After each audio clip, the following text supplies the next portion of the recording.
What is up, Lee? Oh, it's raining. Y'all can't see it. Well, you can see it tomorrow night. Tomorrow night, it'll be even more round. Thank you, Neats. Y'all can look at the moon tonight or tomorrow night. It'll be perfectly round. Thank you, Tar Heel Babe and Heavenly. Man, I had too good of a sleep. Didn't even want to get up from bed this morning. And that sleep was too good. Sleep was too good, everybody. Karina, good to see you. Good evening, everyone. Good evening. I know I will see the full moon tonight. All the werewolves stay at home. All right, thank you, Bradley and Love. We just got started. Thank you very much. We just got started about a minute ago. We got a little city walk planned this morning. This will be our last morning of city walking here in Harbin. Starting tomorrow morning, when work resumes on Wednesday, I will be, Monday, Tuesday. So I will be going to the Tiger Park tomorrow morning once everybody goes back to work. Thank you, Freeform, and the park won't be as crowded. So I'm looking forward to that tomorrow. This will be our last city walk of the day. Tomorrow morning, hopefully I'll be able to get up. You know, here's the funny thing. Thank you, Tracy. Here's the funny thing, everybody. Thank you, Little Jane and Tracy. Hopefully I'll be able to get up. You know, here's the funny thing. Thank you, Tracy. Here's the funny thing, everybody. Thank you, Little Jane and Tracy. So, hello, everyone. Hello, hello, hello. What is up, everybody? Thank you, Tracy and Mrs. Stacks. All right, let me tell you guys something interesting. So, here's what's interesting. What's up, OG, W Blower, Tracy? Good evening, everyone back home in America. Seriously, everyone, look out your window. It's nighttime where you are, other than Hannah, because it's raining. Look outside right now. The moon should be nearly perfectly round. Thank you, Tracy and Ron. It obviously happens, I think, every month, but thank you, Typical Caliber. The Mid-Autumn Festival always happens when the moon is perfectly round. So when you look tomorrow night, on Tuesday night, the moon should be even more round. It should be a full moon. Thank you, Shauna. Man, thank you, OG. Thank you, Cash. Great to see everybody. Great to see everyone. I know it's a little bit later than usual. I actually woke up at like 5:30 in the morning, just naturally, and kept on sleeping, and I woke up at like 9:30. So I apologize for the late start. All right, once again, for all the folks who are coming in, thank you, Richard and AK Ski. Great to see everyone. Thank you, Evan and Isabella. The hearts really help us with the rankings. So everyone who's just coming in, we just started about 2-3 minutes ago. We're walking around the city of Harbin this morning. Thank you, Nance and T.S. Bach and Annette. The reason why we haven't been to any tourist locations in the last couple of days is that in China, during public holidays, it is not advisable to go to any tourist locations because every place will be packed. So this is why starting tomorrow on Wednesday, when people go back to work, thank you, Irene, for the rose. Thank you so much. When people go back to work on Wednesday, this is when we're going to start to go to the touristy locations to get away from the crowds. Thank you, Kong. That's how we move up the rankings. This is also another reason why we are going to Taiwan, China, in the first week of October. Because the first week, thank you, Camaro. Thank you, Camaro and Ni Hao Ma. The first week of October is Golden Week here in China. It is Independence Day. Every single tourist location will be packed. Dream Inc. and Alicia, thank you. Melinda, thank you. That's why we're going to Taiwan, China, because as of right now, tour groups still cannot go to Taiwan, China from mainland China. Very few mainland visitors. So Taiwan, China should actually be pretty empty when I go in the first week of October. This is the reason why we're going. Thank you, Sasha and Dan the Man. So hopefully that makes sense. Everything we do is carefully planned to make sure that we don't run into too many crowds. Thank you, Shauna. All right, good evening, everybody. Good evening. Happy Eve of Mid-Autumn Festival. If you're in Asia, happy Mid-Autumn Festival. And thank you, OG. Thank you, Mark. Thank you so much, OG. Thank you so much, everybody. Great to see everyone. Thank you, Laura and Shannon. Great to see everybody. All right. We're taking a little different route. Hey, Lee, if you're still watching, Lee, I don't know if this is the building that you were talking about, but this is the hospital right here. This is it right here. Beautiful. Lisa, thank you. Thank you guys for watching. Thank you, Laura C. and Lorraine. I feel great today. Thank you, Jane. I feel great today. It's like I said before, it's time for us to return to a tourist attraction as soon as Tuesday night gets here. We just got to get away from the crowds. Thank you, Blue Jambi. Thank you very much. Thank you very much, everybody. All right, the walk that we're about to go on today is we're gonna go to let me see, I'm going the right way. Yeah, I'm going the right way. Thank you, Irene and Blue Jambi. We are going to we're gonna go to one of their touristy streets. Thank you, G-Tac and Blue Jambi. Let's just keep it moving. Please, and also, by the way, today I see noticeably fewer people on the streets because tomorrow people have to go back to work. Thank you, Truly and Sheriff. Today is noticeably calming down. Thank you, Sheriff and Dottie, and thank you, Lee. It's our third one. Thank you, OG and Lee. Thank you, Strawberry and Tar Heel Babe. Thank y'all very much, Spacer. Thank you guys so much. All right, I'll tell y'all one thing.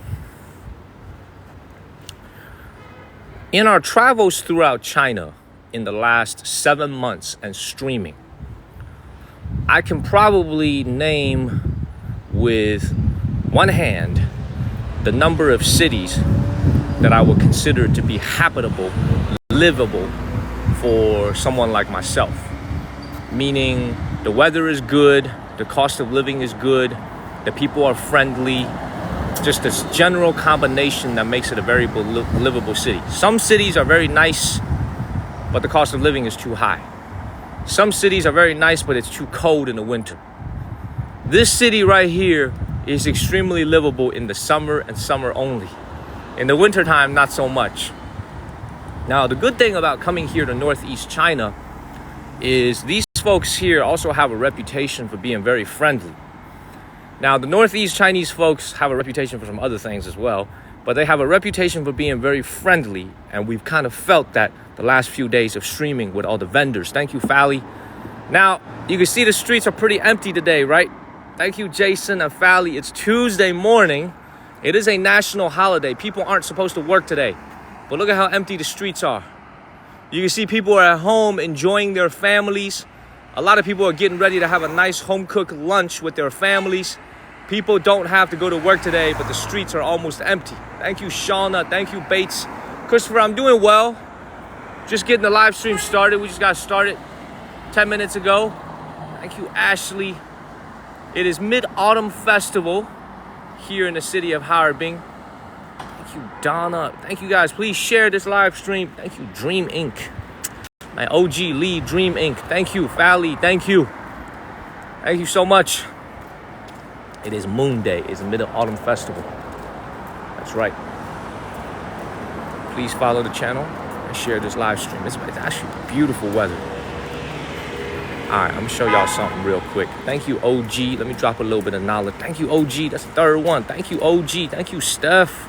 Yeah, kids don't have to go to school today. Let me show you guys something else. I'm gonna show you guys something real cool, okay? Any of y'all recognize, well, the Chinese people who are watching this channel are gonna know. The retail stores are open. So I was actually thinking about taking you guys to a mall today, but I feel like we've streamed too many malls lately. Do you guys know what this building is right here? Do you guys know what this is? Do you guys know what this building? The Chinese people know. Let me explain what this is. Melissa said it looks like a hotel, right? Evan, thank you so much. It looks like a hotel, right? It looks like a hotel, right? Thank you, Erica. All right, let me explain to you guys what this building is. The Chinese. Thank you, Sherry Lynn. One of the Chinese comments just said it best. Thank you, JK, for sharing. This is the Harbin headquarters of the most profitable company in all of China. There's no company more profitable than what's in front of you. This company makes more money in a month than Amazon makes in a year. I promise you. I'm gonna say that again. This company probably makes more in a month than Amazon makes in a year. And this is just the Harbin headquarters. They have headquarters all over major cities in China. This is the headquarters in Harbin of China Tobacco. Okay? This is what we call a legalized, nationalized monopoly. Everything goes through them. Okay? Thank you, JK, for sharing. Let me explain this company a little bit and why this is so profitable and why so many young people, it is their dream to get a job at this company. Thank you, Linda. Great to see you, Linda. So many young people would love to get into this company because they will have a job for life.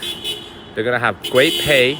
They're going to have a great salary, great benefits, great health insurance, great retirement benefits. This is the dream for so many young people who want to work.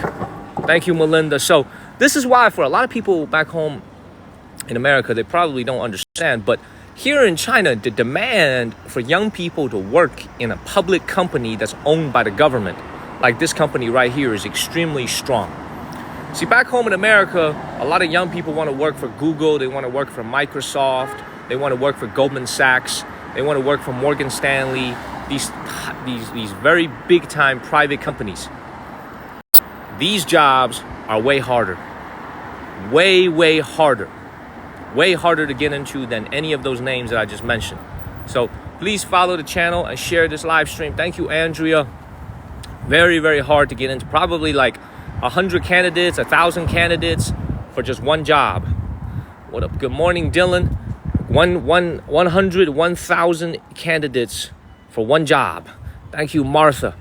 And also, let me tell you guys this about this company, though. Because one of my father's brothers and one of my uncles actually used to work for this company in Shanxi. Okay, so back then with companies like this, it was passed down from like generation to generation. Thank you, Tar Heel Babe. So like if your father worked at this company as like an executive or even like just a manager, by the time the father retires, you know, he would probably already have put his daughter or his son into the company. And it would be like a family tradition. They would just keep going. Thank you, Ashley and Nandita. It would be like a family business. You know, the next generation comes and they work there for like 40 years. And then the next generation comes, they work there for 40 years. You know, what's very interesting about a company like this, for all the American folks that are watching, I think this is something that we should think about as a country. Thank you, Matilda. So from what I understand, these types of companies have rolled out a policy that if you are a fresh candidate, and within, I think, like 2 generations of your family, you have someone working here, you can no longer apply. This is a new rule that just came out a few years ago to prevent nepotism. So it's like if you're a young person and your granddaddy or your daddy works here, you can no longer apply to this company in order to fight nepotism. So this is something that they've been doing here. So like this is very interesting, right? This is very interesting. Very interesting because they want to keep rotating and having new talent comes in. But that right there, I'm telling you guys, man, this company is more profitable than Microsoft. This company is more profitable than Microsoft and Google. This company is more profitable than Goldman Sachs. That's how profitable this company is. Thank you, Nandita. Please follow the channel and share this live stream. Now, let me share with you guys something else that's very interesting. In case y'all have never heard of it. Thank you, Mystery Boy. I'm gonna tell you guys something else that's really interesting. You know how I'm always complaining about the number of smokers here in China? I'm always like, oh man, this dude is smoking in the elevator. This dude is smoking at the restaurant. Oh man, I'm always complaining. You guys know that, right? A lot of people probably didn't know this. Because China's population is so large, just the amount of taxes this country collects from tobacco alone is enough to support the entire defense budget. Defense budget in China is like what, $250 billion a year? That money can be covered by just the taxes collected from tobacco tax. Just from cigarette smokers in alone. Thank you, Lori and Dave. They can pay for the entire defense budget here in China. That should tell you, that's actually kind of a bad thing. That means there's a lot of people who smoke. That's kind of a bad thing. But it also tells you just how profitable this industry is. Very profitable, extremely profitable. not only for the companies that run it, but also for the country. Thank you to Rio Shallow. So you think about it, the income taxes that they collect from people, right? The income taxes that they collect, especially from high income earners, all types of luxury tax, all types of a land tax, right? A lot of that stuff is being collected at the city level versus at the municipal, versus at the government, at the central level. I think that's why the government, yes, Dylan, I'm doing lunch. Thank you, Lakeisha, Indigo Sky. Today I will be eating lunch. Dylan is texting me, asking me if I'm going to be doing lunch today. Thank you, OG, and thank you, Sophie Smith. So as we're walking to our destination, it was a total accident that I ran into that company over there. I want you guys to realize one thing that's kind of different about this society here in China, is that as someone who is an American coming here from the United States, and like you, for example, if you look at that company right there, it's called Harbin Bank. You see that company right there? Right across the street. This is let's just call it the Bank of Harbin. Okay. A lot of young people would actually love to get a job at a company like this because it's going to have great hours. You'll probably get Saturday and Sunday off. You'll have great stable pay. To work at a company like this. Okay. Thank you, Joni. Okay. A lot of people would actually love to work at a company like this. Okay. However, I think we're lagging a little bit. I know we are lagging a little bit. Are we lagging still? Lagged a little. Are we still lagging? Mooncakes. Lisa J. We will go ahead and get some mooncakes. I thank you, OG, by the way, for all the travel with. We good? I think we just lagged a little bit at this intersection over here. We should be all right. We good? Okay, we good. All right, cool. Let's keep it moving. But anyway, let me continue with my point, though. There's actually, I don't know how to explain it, but it's like, y'all see companies like this. When you look at a company like a Harbin Bank, these are actually very, very desirable jobs, even though to someone like me who comes back from the United States, the idea of sitting in a bank all day would absolutely drive me nuts. But this is actually a job that a lot of people want to have here in China, especially a lot of young people. Thank you, Vicey. So let's keep moving. Please follow the channel and share this live stream. Let's keep it moving. Yes, please follow the channel. All right, as we walk to our first destination. Thank you, Hufflepuff. Kiefanwan. That's right. That's right. Thank you, Little Indian. Thank you very much. Good morning, Mimi. Good evening, everybody back home in America. Thank you, Shelly B. We're walking to our first destination here in the city of Harbin and just talking about interesting things about society here in China. Thank you, Naked Flower and Lakeisha.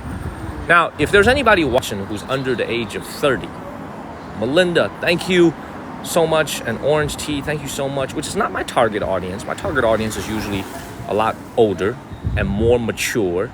But if there is anybody under the age of 30 who is watching, I want you guys to know that, thank you, Linda and Orange Tea, that when you're looking at China, thank you, Joy and Black Widow and Korea. When you're looking at this country here in China, the young people here in general, thank you, Jules and Korea, many of them have very different logics when it comes to the types of jobs that they want in their lives. Okay? A lot of young people here in China prioritize one thing and one thing only, especially in this economy, and that's stability. So even though a job that may only pay, let's say, $900 a month.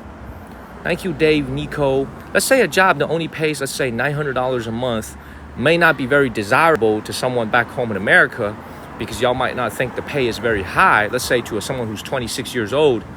Here, it might be one of the best jobs that a lot of young people, PhDs, master's degrees, will want to have that job because it's a job for life. Thank you, Katie.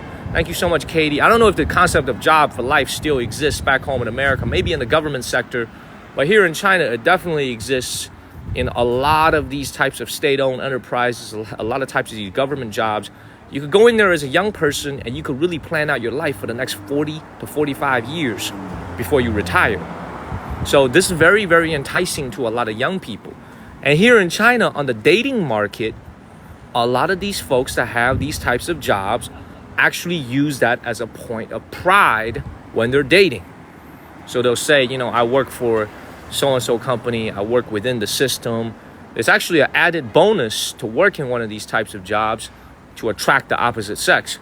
So like it's very, very different, right? Like you would, you know, very few people back home in America will write on their Tinder profile, you know, I work for, you know, so-and-so and I have a job for life, as a way to kind of attract the opposite sex. But here it's a big added bonus. I don't know what spurred me to think about all this, but when you pass by that company over there, it just made me think about it. So let's keep it moving. Follow the channel and share this live stream. Great to see everyone. Good evening, everybody. Once again, please look out your window. If it is nighttime back home in America for you, please look out your window. Man, True Gods is here. Thank you, sir. Finally, I'm not eating, True Gods. We're on the streets. Thank you, Kristen. We're on the streets. We're on the streets, sir. We're walking to our destination. Look out your window, everybody, and check out the almost full moon tonight and tomorrow night. That is Mid-Autumn Festival. This is actually going to be my 5th or 6th. So this is going to be actually my 6th Mid-Autumn Festival here in China. Every single one of them spent by myself. Sad. No, that's not true, actually. I spent Mid-Autumn Festival with my mother last year. That's actually not true. My mother was here last year. That's not true. 5 of them spent by myself. 1 of them spent with my mother. So let's keep moving. This one is spent with you guys. That's right. We will get some mooncakes. All right, let's keep moving. Follow the channel. Share this live stream. Thank you, Martha Hood. Thank you very much. Great to see everybody. Thank you, Raina. Mooncakes is a type of confectionery that people here in China love to eat. Thank you, True Gods and Raina. Appreciate you, sir. People love to eat mooncake on Mid-Autumn Festival. We saw it in the morning live stream at the market. Most of it is handmade. Some of it is machine made now. But most of it is handmade. Thank you, Leanne at MMC. Thank you, sir. Thank you, True Gods, man. Thank you, man. Olga, man, OG. Just sent 100 subs. Thank you, True Gods. Thank you, Joe. Thank you, sir. Thank you, Kristen. Man, if you got a free sub from OG, man, thank you, OG. If you got a free sub from OG, please give her a word of thank you. Man. Thank you, True Key. Thank you. Man, this is amazing for the channel, man. This is, honestly, it's a blessing for the channel. Thank you. Thank you very much. Thank you, OG. Thank y'all. Man, yes, please. How many of y'all saw the brand new video that I posted yesterday with the Great Wall of China? We're almost at 50,000 views already. Beautiful. Thank you, OG. Man, blessings, blessings, blessings. This is why I'm starting tomorrow, man. We're going to go hit the tourist sites, man. We're going to hit some tourist places tomorrow. Thank you, Sarah and Joe and True Gods. Thank you, everybody. Thank you, Knight. Thank you, Lee. Thank y'all. Thank you, Linda. Everybody, my moderators. Thank y'all. Thank you. Thank you, OG. Thank you so much. I think I'm going to make a right over here. Thank you, Annie and Sandy. Yeah, make a right over here. All right, one thing. Thank you, Sarah and Michu. 100 subs. Thank you, OG. OG, I think at the rate that we're going, we might have one of the accounts with the most subs in TikTok very soon. We're not there yet, but we will. Thank you, Jamie, Wonderful, and Sweet Tooth. Thank you. And thank you, True God, sir. All right, hey, for folks who haven't been watching regularly the last few days, like Mr. True Gods, thank you, W Blower. This is a city with a lot of Russian and European influence. So this is why a lot of the buildings here have a European facade, a European look to it. This is also one of the wealthiest cities in northeast China, in a region that's otherwise pretty economically depressed. Thank you, Linda, Sherry, and Dave. Thank y'all. Thank y'all so much. Ooh, I can go. Thank y'all so much. So all that is to say, man, like in the entire city, in the entire Northeast region, there's really, in my view, 2 cities that are doing well, very well economically, other than, well, actually, there's probably 3. This is one of them. This is called the city of Harbin. Thank you, Leanne and OG. Much love to you too, OG. Absolutely beautiful. Thank you, OG and Why Me and Trina. Yes, please follow the channel. Let's keep it moving. Now, today is a national holiday. Thank you, Sherry and Kimberly. It is Mid-Autumn Festival, so people don't have to go to work. But tomorrow they do have to go to work. Therefore, you can see there's still some people out, but not as much people as the last 2 days that we were in the streets. The city is also pretty built up, man. Look, I'm telling y'all this, man. Look at this right here. I'm telling you guys. Yeah, that would be OG who gave you a free sub. That would be OG. Thank you very much, OG. Thank you, Trina. Y'all see this right here? The city's got some Gotham feel to it. Look at this. Thank you, Trina. Thank you, Sugar Cane, for sending a sub. Thank you, thank you, thank you. You know, the thing about this city, look at these traffic cops over here giving a ticket. Look at them. Look at these traffic cops over here giving them a ticket. Happy Mid-Autumn Festival today. We are going to a pretty unique part of town. So we're going to be hitting the older neighborhood plus the market nearby. Thank you, OG. Yes, please give OG a word of thank you. Linda Lee. Thank you.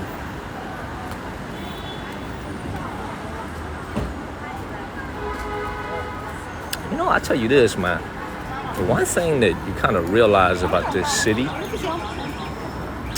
is, so you check out the downtown area over here. Y'all see that? Thank you, Stephanie and Dave. If you check out the downtown area, there's 9.5 million people that live here. Okay, so almost 10 million people living here. There's a lot of talks here if you watch 60 Minutes, about different types of ghost cities here in China. Right? This city is built up from this perspective right here. Look at all these identical condominiums, one after another, 30, 40 stories tall. Those out there in the distance. Every single one of them premium. Filled. Very, very premium. This is definitely not a ghost town, man. This place is packed. Look at the way the cars are packed in the streets. Look at this right here. Big love, Jennifer. Big love to you guys. Thank you, Jason. I'm going to make another brand new video coming very soon. I got to get back on the horse when it comes to videos. I know the live streams are going well. We're getting a lot of views. But I'm going to keep working hard on my videos and make sure I bring some more video content. So way more videos coming your way. Please hit the follow button and share this live stream. Like so many of you, like JK is doing, sharing this live stream with so many folks.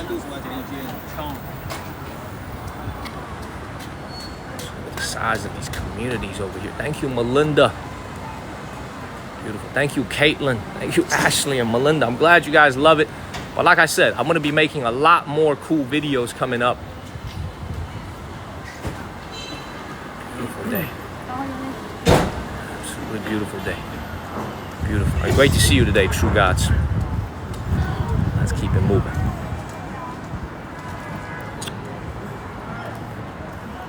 You know, I would let me kind of look. As we're walking down the street, let me give you guys another, thought about this place, about this entire Northeast region. I wasn't very enthusiastic about coming here.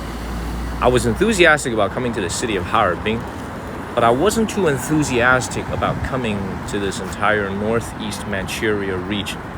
Thank you, GTAC. Because of some things I heard about the region and because of some personal experiences in Shenzhen with folks from this region, I wasn't too excited about coming here. And truth be told, this is an area of China that does have a little bit of a reputation in the rest of China. Well, a lot of regions in China have different reputations, as if you're saying, people from New York tend to drive a little bit more aggressive, But this place right here that we're in, not just this city, this entire Northeast region here in China has a little bit of a reputation here in China, and some of it is not very good. Now, the exact reputation, I'm not going to go into it. I don't want to speak, ill of them. So I was a little bit hesitant to come here. I was very, very hesitant to come here. But I've been in northeast China. I've been in Dongbei now for coming up on 2 weeks now. We've been on the border with North Korea. We've been to Shenyang. We've been to Changchun. Now we're here in the city of Harbin. I got to tell you, this is actually, like I said, a very, very decent place to live, especially in the summertime. I have some very, very positive impressions of this region. The reason being, there's a couple of reasons as we walk to our destinations. Well, I think the people here have a little bit of a reputation for, I don't want to speak ill on them, but they have a little bit of a reputation in China. Dongbei has a little bit of a reputation here in China. And a lot of it honestly is negative. But now that I'm actually here and I'm interacting with the people here and I'm talking with the locals and I'm seeing it for myself, like, look at this right here. Like, the place is clean. The air quality is amazing. You have everything you need. You're next to the ocean for the most part. You have great seafood. Thank you, Wai Yu Gao and Pam. Like, this is actually a great place to live, provided you're not here in the wintertime. And if you like the cold, then this place is perfect for you. Thank you, Broly. So it's like, I don't know, man. This is the way I think about it. It's like when you're traveling, you really have to see it for yourself, because because a lot of these regions, a lot of things about this region does have a negative reputation. But now that I'm here, it's actually been a terrific experience so far. It's actually been a very, very good experience so far. So I'm very, very happy to truly to be here. It's actually exceeded my expectations. So the food is great. The people are very welcoming. The air quality is great. There's really nothing more you can ask for if you're traveling here. So especially the affordability. It's very, very affordable to live here. I will give you guys a little bit of a hint, man. I told you guys I've been scammed 3 times in China. I have been the victim of 3 scams here in China in my entire 6 years living here, 5.5 years living here. I've been scammed 3 times. Okay? Unfortunately, each time that I've been scammed, and this is in Shenzhen, this is not even this is in the city that I live in. Every single time that I've been scammed has unfortunately been by people who are from this particular region. So this is why I was a little bit wary to come here. But now that I'm actually here, this is actually honestly, I have a very, very positive impression of this place now that I'm here. So and I didn't get scammed for a lot of money. It was very little. It was like $40, $50, but it just left a very negative feeling in my mouth when it happened. So all that is to say, man, this has been actually a very, very positive experience being here. Really, really enjoy being here so far, and it's a shame we're gonna leave here to go to Beijing very soon. Thank you, OG. Thank you, OG. It's a shame that we're about to go to Beijing, the capital, soon, because I would actually love to stay here for a while longer. All right, by the way, if y'all remember, this is actually the area. We're not gonna go this way, but this is the area where, thank you, Fly and OG, where I guess this is the moral of the story is very simple. There's a lot of stereotypes and there's a lot of prejudices out there, not only about cities, but also about countries. You have to go there and experience it for yourself. Thank you, Tina K and OG. You cannot judge an entire people based on, let's say, a stereotype or a one particular incident. You got to go over there and experience the life there yourself. Does that make sense? You have to go and experience it yourself, and that's the moral of the story. Because there's a lot of negative stereotypes that I've heard, but now that I'm actually here, like I said, I actually have a very, very positive experience of this place. You got to go and see it for yourself. So let's keep moving. This place, honestly, it's a beautiful place. Look at the architecture, man. Look at this. This is y'all, I want y'all to appreciate this, man. This is just a random apartment building over here. You see the Art Deco style on top. See, look at that one right there. You see, these are just random apartment buildings, street facing. Look how beautiful they are. This city has so much character. It's got so much architectural style, man. It's a beautiful, beautiful city. Oh, it gets cold in the winter. place is beautiful. Yeah, Lisa, we will get some mooncakes. We will get some mooncakes. I had mooncakes this morning for breakfast. The hotel gave them to me, and it was sugar-free. No added sugars. So let's keep it moving. Please follow the channel and share this live stream. All right, like I said, I'm gonna say this again. It's Tuesday morning for me. Starting Wednesday morning, we are going back to the touristy areas as all the people go back to work. I am waiting for people to go back to work here in China so that the places are not too crowded, are not too overwhelmed with people. Starting tomorrow, we'll be hitting up the touristy spots again. And this is also why we're not in Beijing right now, because Beijing right now will be full of people, full of tourists. Let's keep it moving. Thank you, Tar Heel Babe and Sweet Tooth. Thank you. Oh, by the way, y'all see this right here? I've shown you this before. I'll show it to you again. You see this big bus right here with the green plate? Fully electric. Thank you, Sandy. That bus is fully electric, which is very unusual because, like I said, this city gets really cold in the winter and batteries don't work as well in the winter time. All the city buses here in the city of Harbin is actually also fully electric. Zero emissions. All electric buses. All electric. That's why that thing makes no noise when it goes by you. Thank you, Bally Truth and Tar Heel Babe. That's why there's no, like, the sound of diesel engine. It's all electric and it zips fast. Thank you, Brave and Stacy. I'm coming back here in January for the ice festival, so you will see it in the snow.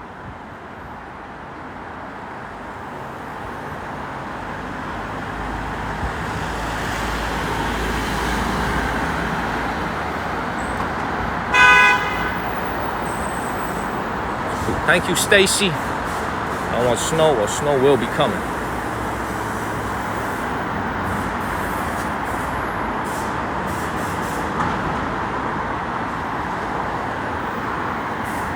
Make sure I'm going the right way. Let's keep going. It's called the Ice City. Please follow the channel and please follow the channel. Let's keep it moving. The True Guys just asked a question.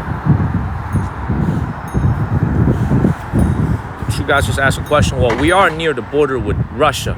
So this is why we're considering where to go next. Which city to go next? Do we go to Beijing, the capital, or do we go further north? Thank you, Exy. Thank you, OG. Thank you, Jamie. We're almost halfway to our goal. Thank you. Thank you for all the subs.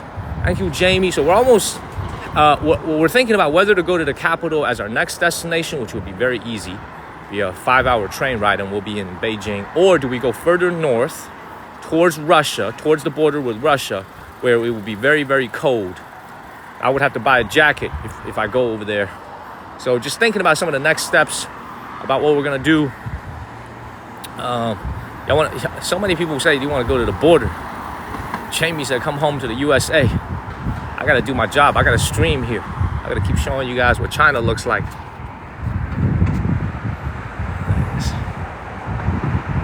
You say Beijing. Thank you, Axie. Yeah, that was a Li Auto right there. Just a concrete jungle, man. Look at this. Thank you, A. Jimenez. These buildings are filled with people. Just look at this. The size of these cities, man. Just look at the size of this freaking city. Thank you, Shayna. It is huge. Man, look at this. Just row after row of buildings. Right, let's keep moving. Look at this. Look at this. Just think about how many people, man. We just hit 2,000 Discord members. That's crazy. Almost 300,000 followers and almost 2,000 Discord members. And True Gods has been here since when I only had like 70,000 followers, which was still a lot, 80,000 followers. True Gods, we're hitting almost 300,000 now. Almost 300,000 just a few months after we started streaming here on TikTok. Thank you, Tina A. Jimenez. I'm not famous. I'm not famous. Just look at how many people live here. It does, right? Thank you, Gidges and Sherry. Yes, it does. It does look like the Jefferson's apartment building. You're right. These are beautiful though. These are very nice modern buildings. These are absolutely beautiful. Thank you, Shauna and B1T. Thank you.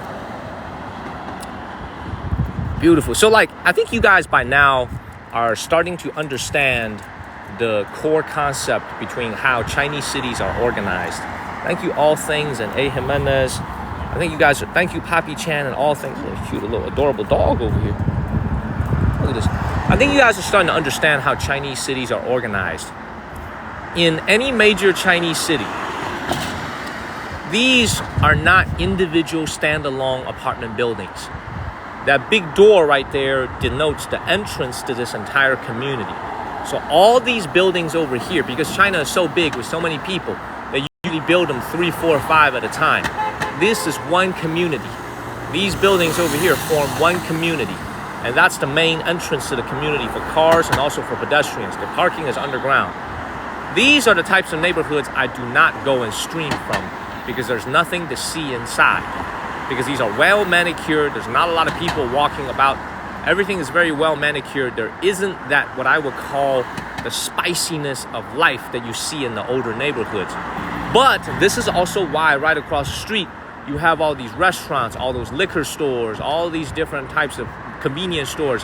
This is all to serve the people that live upstairs.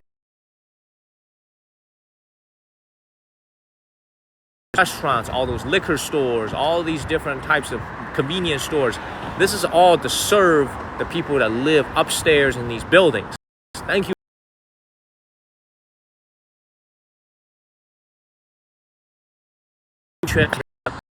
This is how this XC and Vanessa. For example, every single community is going to have a giant door like this. Thank you, XC and Chrysalis. Y'all see this big door right here? Every single large community is going to have one just like this. This is the main entrance to the apartments for all these buildings. Look at that. By the way, if you look at these apartment buildings right here, I would much rather live here with the bigger windows. See that? Look how much bigger these windows are. This is probably a much more high-end building over here. This is beautiful. All right, let's go ahead and get up out of here. Yeah, that's right. This is very similar to Chicago. All right, let's go to our first destination. We should still be about 10 minutes away. Let's keep it moving. Thank you, Raijo Jam. Everybody back home in America, take a moment. If your day is clear and it's not raining, please look out. They have key to the big floor, like a garage door opener. Yeah, it's in your car. So here in China, True Guys, that's a great question, man. They don't actually need a garage opener. You know why? Because if you look at this garage right here, there is a sensor that'll sense your license plate. If you register your car with the system, as soon as your car pulls up to this place right here, the door will open. You don't need a garage opener at all. It senses your, look at this guy right here. Look at him as he's pulling in. You see him right here? The door automatically opens because it can sense his license plate. It can sense his license plate. Thank you, A. Jimenez, and All Things. Very, very cool. So you don't need a key or anything to get into the garage. You just need to register. 200,000 likes already. Thank you so much. Let's keep moving. Now, the higher end communities will have swimming pools, but higher end communities will have swimming pools. You guys don't understand. There's a reason why all these cars are parked on the sidewalk. Thank you, Martha Hood. There's a reason why all these cars are parked on the sidewalk over here, because land is scarce here in China, especially in big cities. They don't have the big Walmart, Target parking lots like we do in America. Cars just parked right in front of the businesses, stacked. So a lot of times, actually, you'll have a situation where, let's say you have a car that's parked right here, and you'll actually be boxed in. You can't even leave. The owner of the business needs to call the other person who's parked in front of you to move their car so you can get out. Because space is very much at a premium here. Thank you so much. Space is at very much a premium here in China. This is why you're not gonna see any type of a situation where you have like a Sam's Club or a Costco type of parking lot where everybody could drive their big SUVs and park in this big parking lot. Does not exist in China. Not in big cities, not in small cities, not in villages. It does not exist anywhere. No such thing. Everything is underground or open air small lots like this. let's keep moving, man. Let's go to our destination. Like you see these cars driving next to me. They're pulling into this small parking lot right now. So this is why, like, for the folks who are watching this, you have to understand, like, this is what I don't understand about China in a way, is that for the everyday common folks here living in China, like, let's say in this city, man, the average income, as I said, is like $560 a month. If you make $1,500 a month in this city, let's say you make $1,500 a month in the city of Harbin, $1,500 a month is just over 10,000 yuan a month. That's considered a pretty high salary here in Harbin, okay? I think for most folks back home in America, thank you A. Jimenez and Jim C. I'm gonna call a spade a spade. For most folks back home in America, if you made $1,500 a month, you probably wouldn't be driving a car, right? For most people making $1,500 a month, they will probably be taking public transportation like the subway or a bus, or if they do drive a car, it will be a very old used car, right? Does that make sense? But here in China, if you live in the city of Harbin and you make $1,500 a month, you're making like 10,000 yuan a month, I guarantee you they will have a car. And I guarantee you it'll be a pretty nice car, okay? It'll be a very decent car. And yet everything here costs just as much, if not more, when it comes to car ownership. Does that make sense? Everything here costs more for car ownership, from parking to insurance, gasoline. It costs more.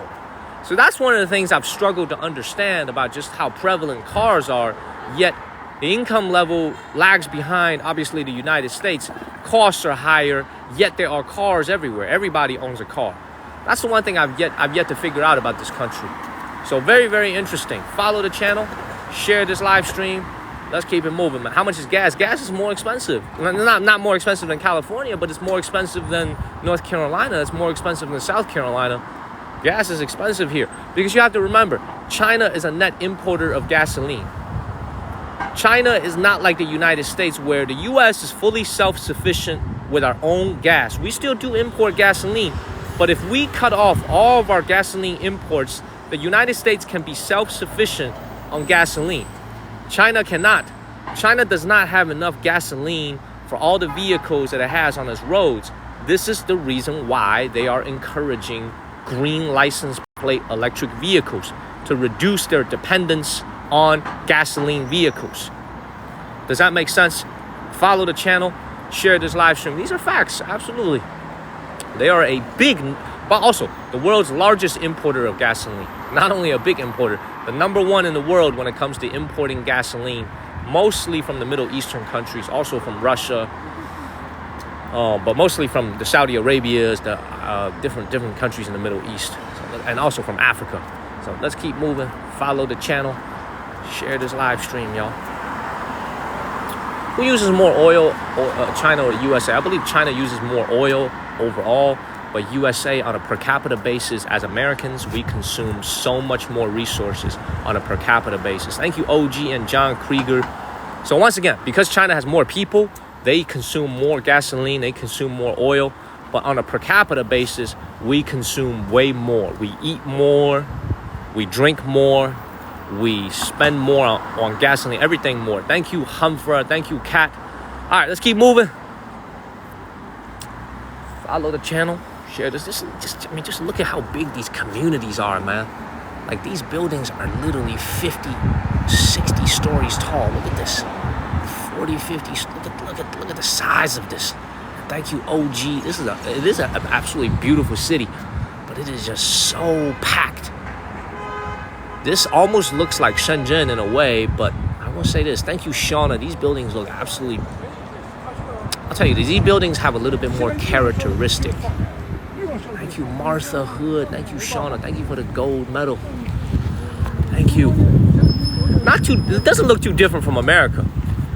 No, frankly, it doesn't look that different from the United States.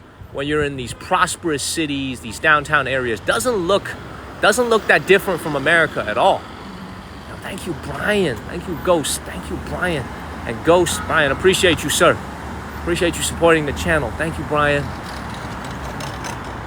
look that different at all. Thank you, Williams, Sherry, and Esther. I mean, obviously it looks different from America if you look at all the Chinese words on it. But a lot of these buildings, it doesn't look that different. Thank you, Williams and CV. Indeed, very organized. Please follow the channel. Hit that follow button. Thank you, Williams and CV. Keep moving. Yeah, I miss being in America a lot, man. I do. I miss being in the United States a lot. There's a lot of things I miss about being in America, mostly the quiet. I miss how quiet it is in North Carolina. I miss a lot of things about being, thank you, E-Shep, about being in the United States, but I'm happy living here in China, and I'm happy doing what I do. Thank you, Melinda and E-Shep.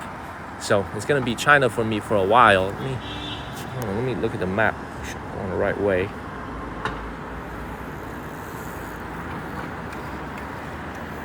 Well, we're going to go this way right here, and we're there. Thank you so much. Let's keep it moving. By the way, this is the longest True Gods have watched me in like the last 3 months. He usually in and out. That's what the girls say about me. He usually in and out in 2 minutes, tops. He been here for a while. Thank you, JC, for that comment. Thank you, Barnes.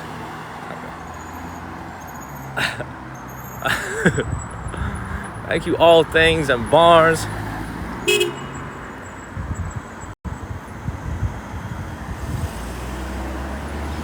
Let's keep it moving. See how they just big O. Thank you. You see how they just hunked at me when I got green light? Thank you, Sunset. You see how that lady just hunked at me when I have green walking light? Thank you, Ellis. Y'all just saw that? Y'all just saw that? Y'all saw how they just hunked at me when I had green light? Thank you, All Things. Thank you, Barnes. Let's keep moving. It's all right. It's all right. Let's keep it moving. It's all right. It's all right. Thank you, Barnes. Thank you very much.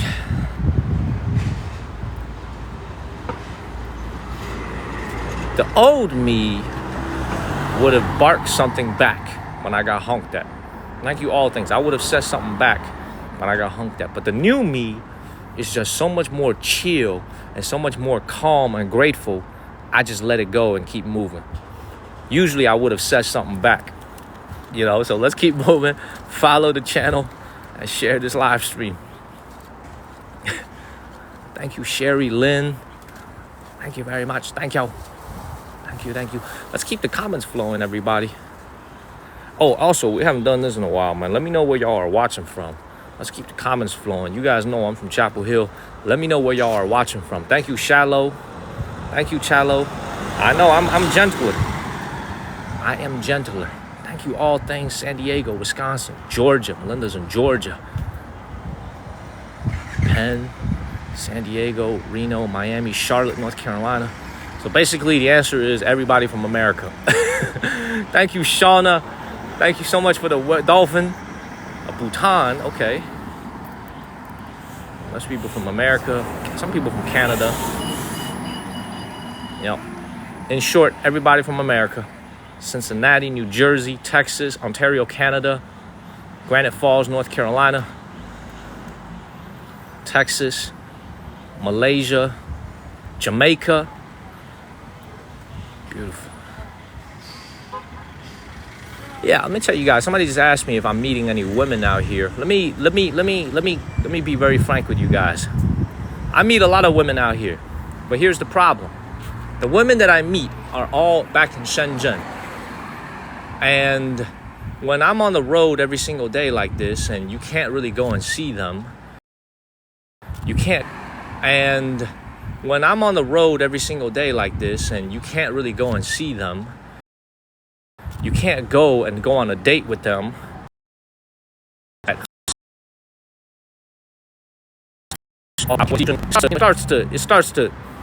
Women start to lose their interest in you. You know what I mean? That's why it's kind of hard to date right now, because I'm always on the road, and they start to lose their interest. Thank you, Peony, because they can't see you. You can't take them on a date. So this is why. Thank you, Byron, for sharing this live stream. So this is why.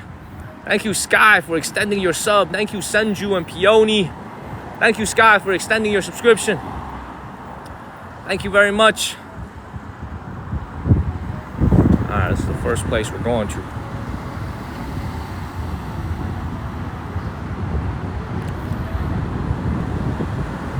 Alright. There's a lot of cars. Hold up, we're almost there. Hold up. Thank you, Big O. You know what I'm saying, right? Thank you, Sheena. Thank you, BB. What up, Big O? What you up to? Hey, Big O, go look out the sky right now in North Carolina, in Chapel Hill. Go look out the sky. The moon is round.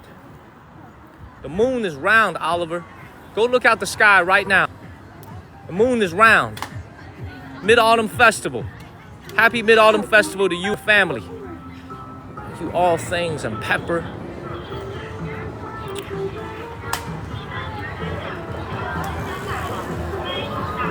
All right, we are at our first destination, the Riverside Park, and then we'll hit the neighborhood. So this is the Riverside Park that they built out here in the city of Harbin.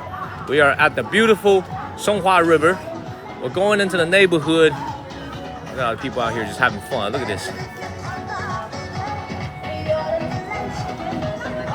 All right, look at how the senior citizens here in China entertain themselves, how they stay fit every single day. Check this out. This is what I call communal living over here. They all live in nearby neighborhoods. Look at this. So this is a gathering place. Thank you, Melinda, for senior citizens here in China. There's millions of them. Literally millions of these types of places for them to come and dance, hang out with each other. Thank you, All Things. Thank you, Love My Fury.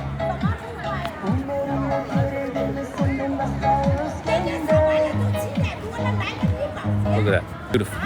Yeah, it's like that's how they come here and stay in shape. A lot of their kids are working, so they don't have time to spend with their kids. The kids don't have time to spend with them. Thank you, Sherry. So they come here to the squares and meet other senior citizens in the neighborhoods and just dance, have fun, soak in the sun. Just out here just chilling. And that's Uyghur Chinese music, by the way. Thank you, All Things. This is awesome, man. They have this everywhere in China. As a matter of fact, this dance that they do for the senior citizens is so popular. It's actually a part of the Chinese Olympics now. Not the International Olympics, but like I think the Chinese Olympics, they have a sport now called senior auntie dancing. Okay, thank you, Lisa Givens. You can see they're just having a good time. People just out here chilling. My mom and dad, if they were in China, they'd be doing something like this too. They're just out here chilling. Thank you, Joe J. You want me to do the dance? I can't do the dance, man. Beautiful. And a lot of them are wearing costumes, by the way. You can see this gentleman is wearing a fake mustache back there. A lot of them are wearing costumes. Thank you, Michelle. It's beautiful. This is a Chinese Uyghur Muslim dance, and a lot of them are wearing costumes. They are not actually Uyghur Chinese. They're Han Chinese wearing Uyghur Chinese costumes and dancing in the square. Thank you, Sherry Lynn. They're very happy. They're very, very happy. Man, they all on Social Security, man. They get paid to do nothing. They just retiring. They enjoying their golden years. Every minute they dancing, money is coming into their checking account from the government, from Social Security. So they chilling. They're living life out here. Living large. Beautiful.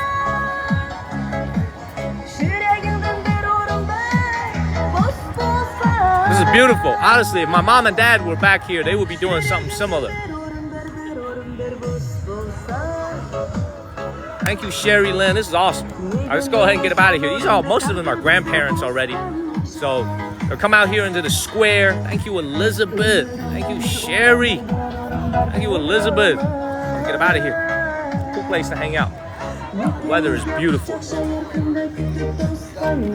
this is why also, like, for a lot of people who are watching this, here in China, I would say not as many older folks, not as many senior citizens, and some still do, but not as many end up in retirement homes. Not as many. Some still do, but not as many, because a lot of them just live in these nearby neighborhoods. They can hire a nanny. However, there's one industry that's developing here in China that's really, really cool. So here in China, there's another industry that's booming. Thank you, Jennifer and Elizabeth. Man, thank you, Jennifer, OG, Lee. Thank y'all, Brian. Thank y'all so much. There's another industry that's booming here in China where they will build a luxury retirement home. Thank you, Melinda, Ville Marie, like an entire building like this in Shanghai. And it'll be catered to senior citizens who have a very reliable income from, let's say, their pension or from their Social Security. And inside, they're gonna have like all luxury facilities, like very, very nice 1-bedroom, 2-bedroom, even 3-bedroom apartments. They'll have kitchens that have centralized food kitchens, food halls, and then they'll have doctors and nurses on staff. It sounds just like a retirement home, but I'm struggling to explain it. But it's basically a very, very luxury retirement home. That business is booming here in China. Thank you, K and CKC. For all the entrepreneurs out there, if you're Chinese, if you're American, it doesn't matter what it is, remember that China is an aging society. This country is an aging society, okay? So for the folks, and thank you, Sherry Lynn, as well, it's an aging society. People are getting older here. So a lot of services that are serving the senior citizens in this country are absolutely booming. So you think about hospitals, you think about senior citizen care, all types of different facilities, all types of businesses geared towards senior citizens here in China are absolutely booming. They are booming. And you know what's another business that's going to struggle very much in the next few years? One of the businesses that's really going to struggle in the next, let's say, 5 to 10 years is a lot of businesses that are catered towards children. Thank you, Ada Torres. They're doing okay right now. But in 5 to 10 years, a lot of businesses that are serving kids, after school tutoring, babysitting, schools, extracurricular activities, they're not going to be doing so well in 5 to 10 years. Why? Because people here in China are having less and less kids. And yet there's more and more senior citizens. So you can see where the economy is pivoting. This is why they just raised the retirement age here in China to 58 for women and 63 for men. Okay?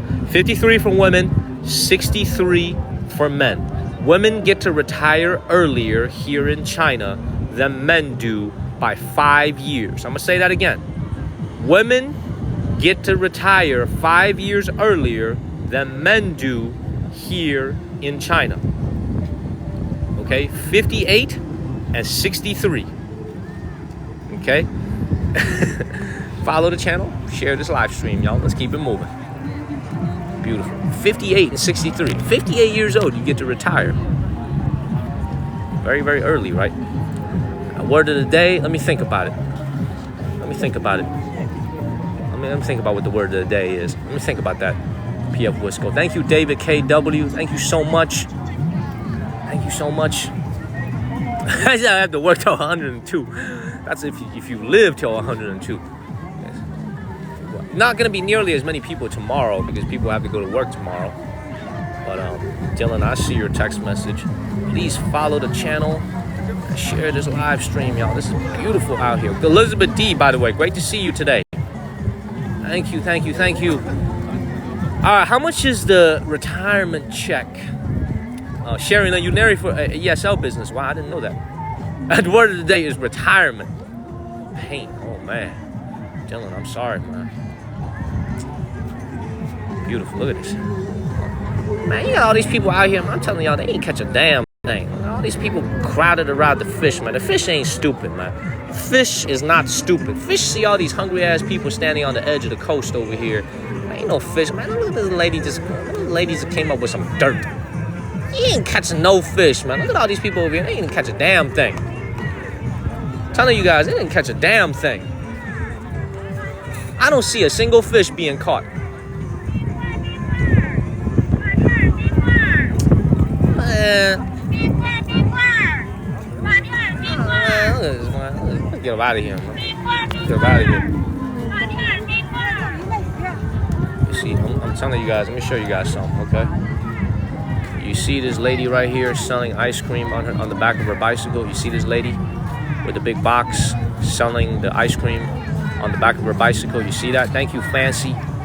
You see that? She's selling every popsicle for 2 yuan, which is 28 cents. So she's charging 28 cents for every popsicle. You see that? Look at this senior citizen lady with the bicycle. All right. This is what I mean by, like, when you're living in China, well, it's the same everywhere you go in the world. You live in Turkey, you live in Europe, you live in America. It's the same everywhere you go. It just shows you the differences of life. There's a lot of senior citizens who are collecting Social Security checks. Thank you, Satan and Sherry Lynn, collecting Social Security checks and just dancing in the square.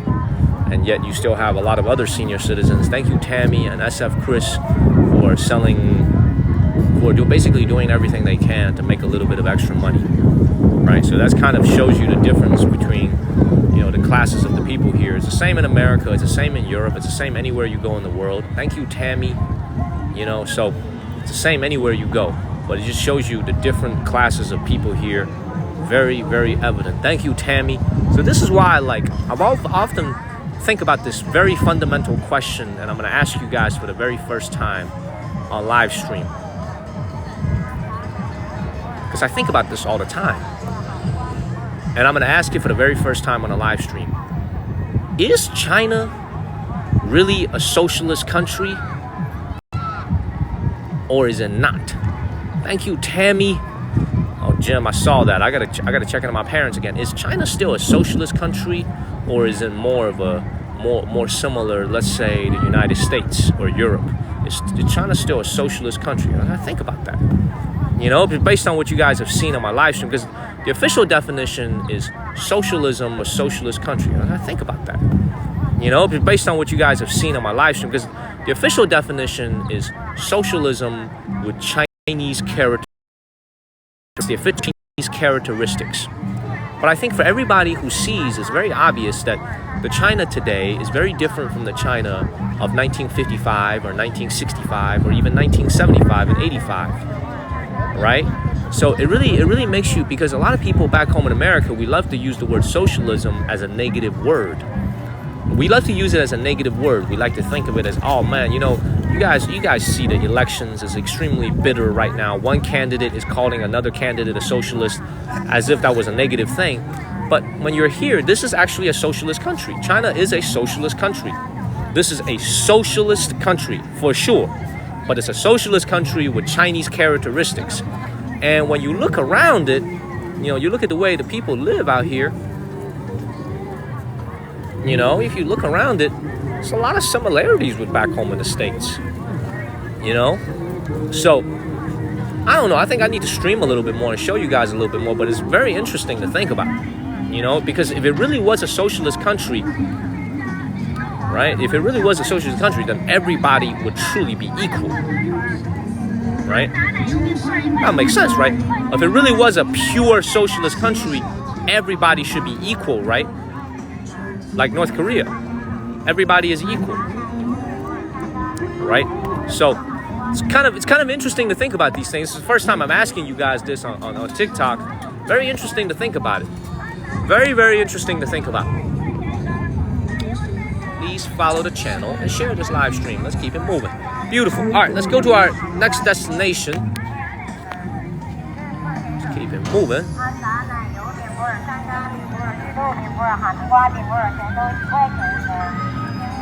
That boat right there, I think that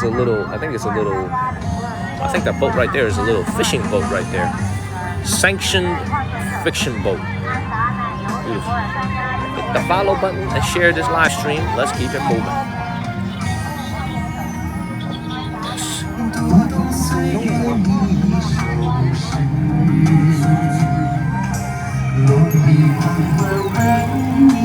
Now look at this gentleman right here, man. See? Look at this. Look at this.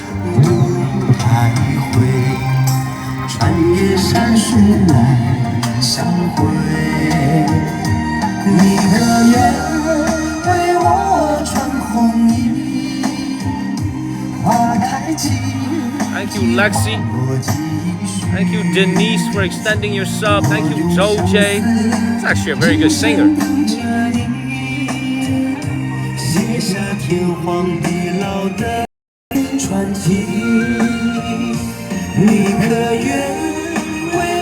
Thank you, Joe J and Sasha. Thank you, Caroline. I appreciate that. Thank you, Caroline. This is very popular here in China, especially with the senior citizen community. They love to come out here into the streets. They love to put a little cell phone on a tripod and have a little speaker. Where's the speaker at? Oh, there it is. Thank you, E-Shep and Joe J. This is very popular in China right now. Very, very popular. Thank you, Ingrid and Melinda, Lavish and Joni. Thank you, Caroline. I appreciate it.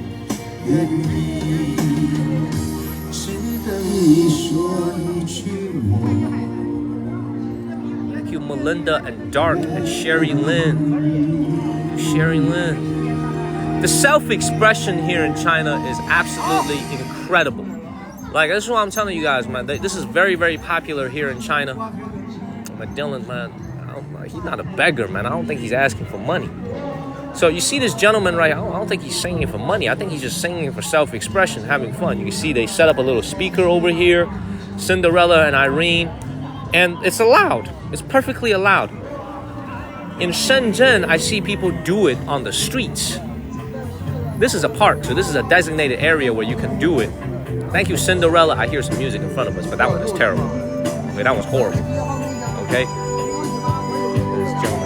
Let's keep moving, y'all. Follow the channel and share this live stream. Thank you, Cinderella. I see they're giving out haircuts, man. I see some more people saying ahead, but the people ahead of us don't sound that good. This guy behind me, it actually sounds really good. Thank you, Climbers, Bobo. Thank you, Climbers. Thank you, Thank you, Martha. Thank you, Joe J. We just hit 50% to our go. I think OG went to sleep, but thank you, OG, Brian, Lee, Linda, Jennifer. Thank y'all. Thank you so much, everybody. Good night, Melinda. I know I started a little bit too late tonight. I apologize, y'all. Thank you, Kristen, indeed. This place is beautiful. And you can see that most people here are senior citizens. Right? Thank you, All Things. Thank you, JK. They paint the bottom of the trees to protect them from bugs. Protect them from bugs climbing up.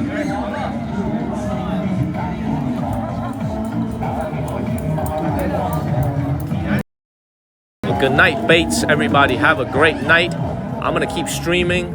For those of you that need to go to sleep, get some rest. Yes, more than 3 million tourists every single year. This is a very, very popular city.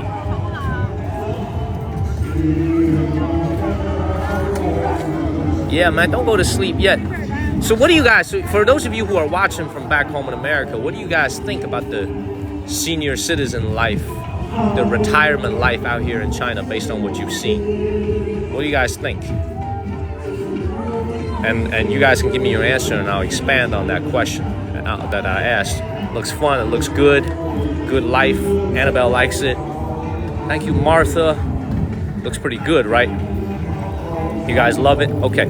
So this is let me explain this to you guys. Thank you, Angel. Life looks very chill for the folks out here, especially if you're a senior citizen, because most of the folks that you see out here are city folks. So what that means is that most of the folks that you see out here are on some type of social security or on some type of a pension. So this is why their life is very chill. They can come out here, fish. Where life is a little bit harder for the senior citizens, it's going to be the people who are living in the countryside.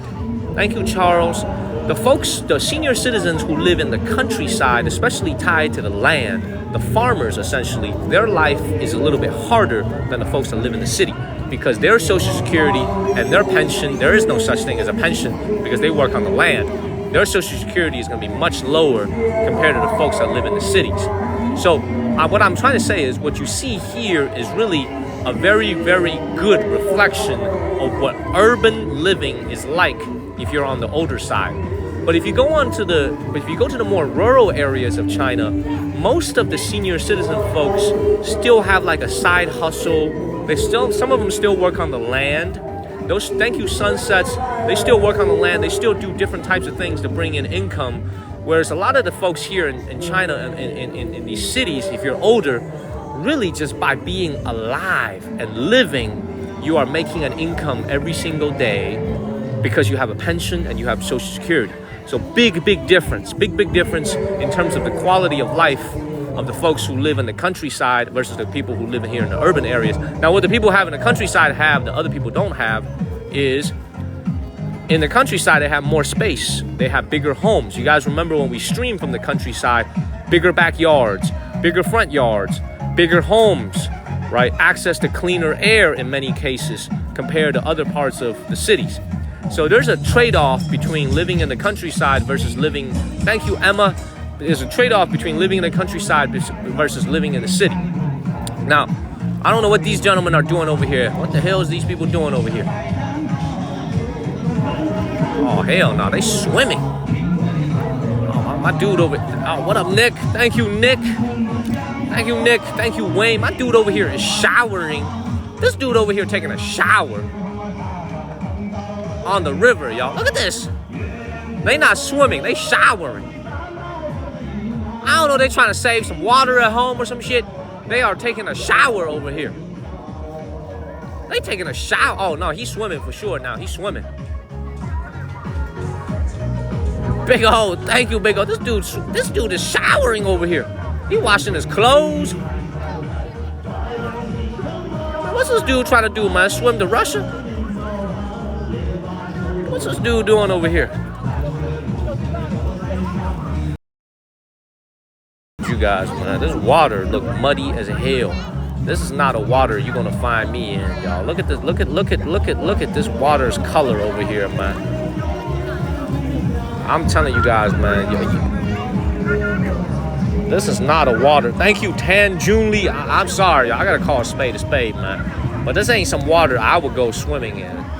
This is a very, it's not dirty, but it's just muddy. There's a lot of mud in this, man. Thank you, blessed one. It's just that time to leave your mark. Look at dude over here. Man, let's go ahead and get up out of here, man. There's another dude over here swimming too. Look at him. Yeah, it's not polluted. It's just muddy water. Water is a cold. Let me feel it real quick without falling in. Very cold. Oh man, this water is very cold. Water is very cold. I'm not getting in this thing. The water is cold. Let's keep moving. Let's keep moving. Right, most of the folks here in this square right here are senior citizens. You see that? Most of the people living, they're playing a game right now, Chinese chess. They just chilling. Oh, they're playing cards. Never mind, they're playing cards. Look at them right here. And some of these games are usually for money, by the way. They ain't playing for fun. They playing for money. You see that they're playing for money. Let's keep moving. Man, look at the way they be living life out here. They chilling. They living large. They having a barbecue. They having a cookout over here, man. They living large over here. What up, doggy?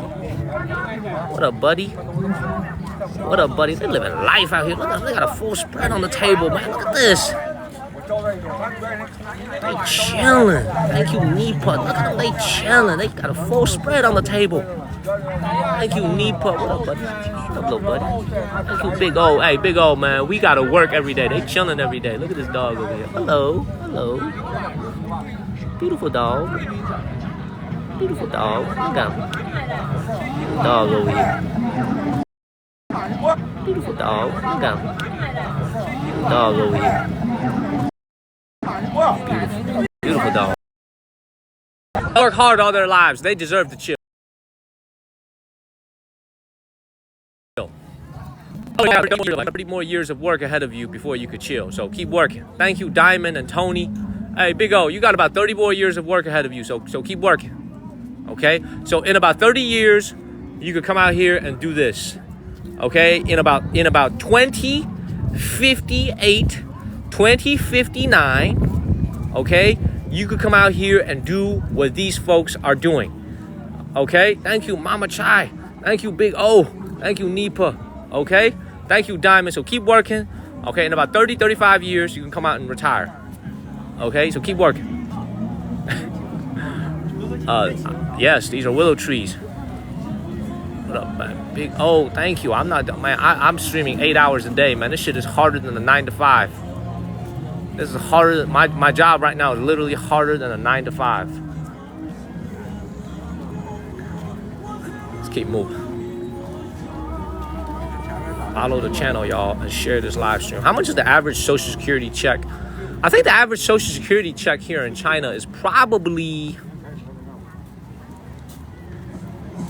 This is a guess from me. It's not 100% accurate. I think the average Social Security check here in China, I'm not talking about pensions. I'm talking about just Social Security from the government. I think the average Social Security here is probably... The Chinese people watching can keep me honest on this one. I think the average Social Security check is probably $400 to $450 a month. Right around 3,000 to 3,500 yuan a month. $500 a month, probably, maybe even a little bit lower. There's some people in Shanghai, in Beijing, who make like $1,500, $1,600, even $2,000 a month on Social Security. $2,000, $1,500, very, very common for senior citizens in Shanghai, in Beijing, in Shenzhen. But those people do not represent the rest of the country. I would imagine, thank you, Hang, I would imagine the people here on average, the Social Security check should be about $400 to $450 a month.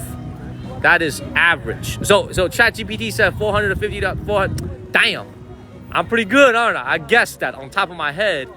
I guessed that. Thank you, Hat, and thank you, Wayne. Thank you very much. So that's I don't know, the Chinese people watching, they can give you an answer that's a government number, but my answer is probably $400 to $450 a month. My mother doesn't make that much in Social Security because she only worked for less than 20 years here in China. Thank you, Hen Ten. Thank you. But you know what's the interesting thing about Chinese Social Security though? Their cost of living adjustment is huge.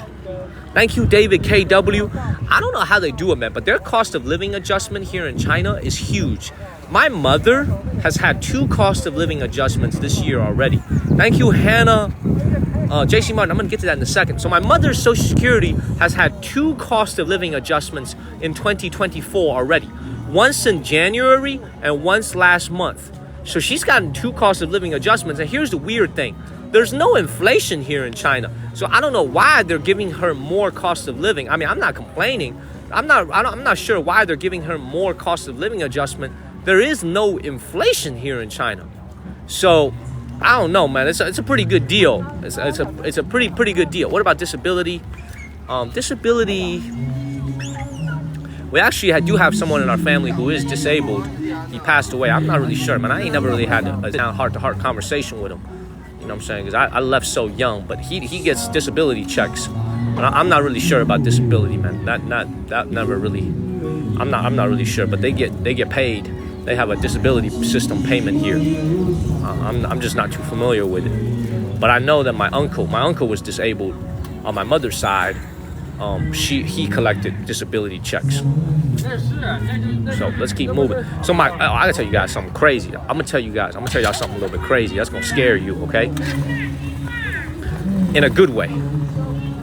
My grandpa on my mother's side is 96 years old here.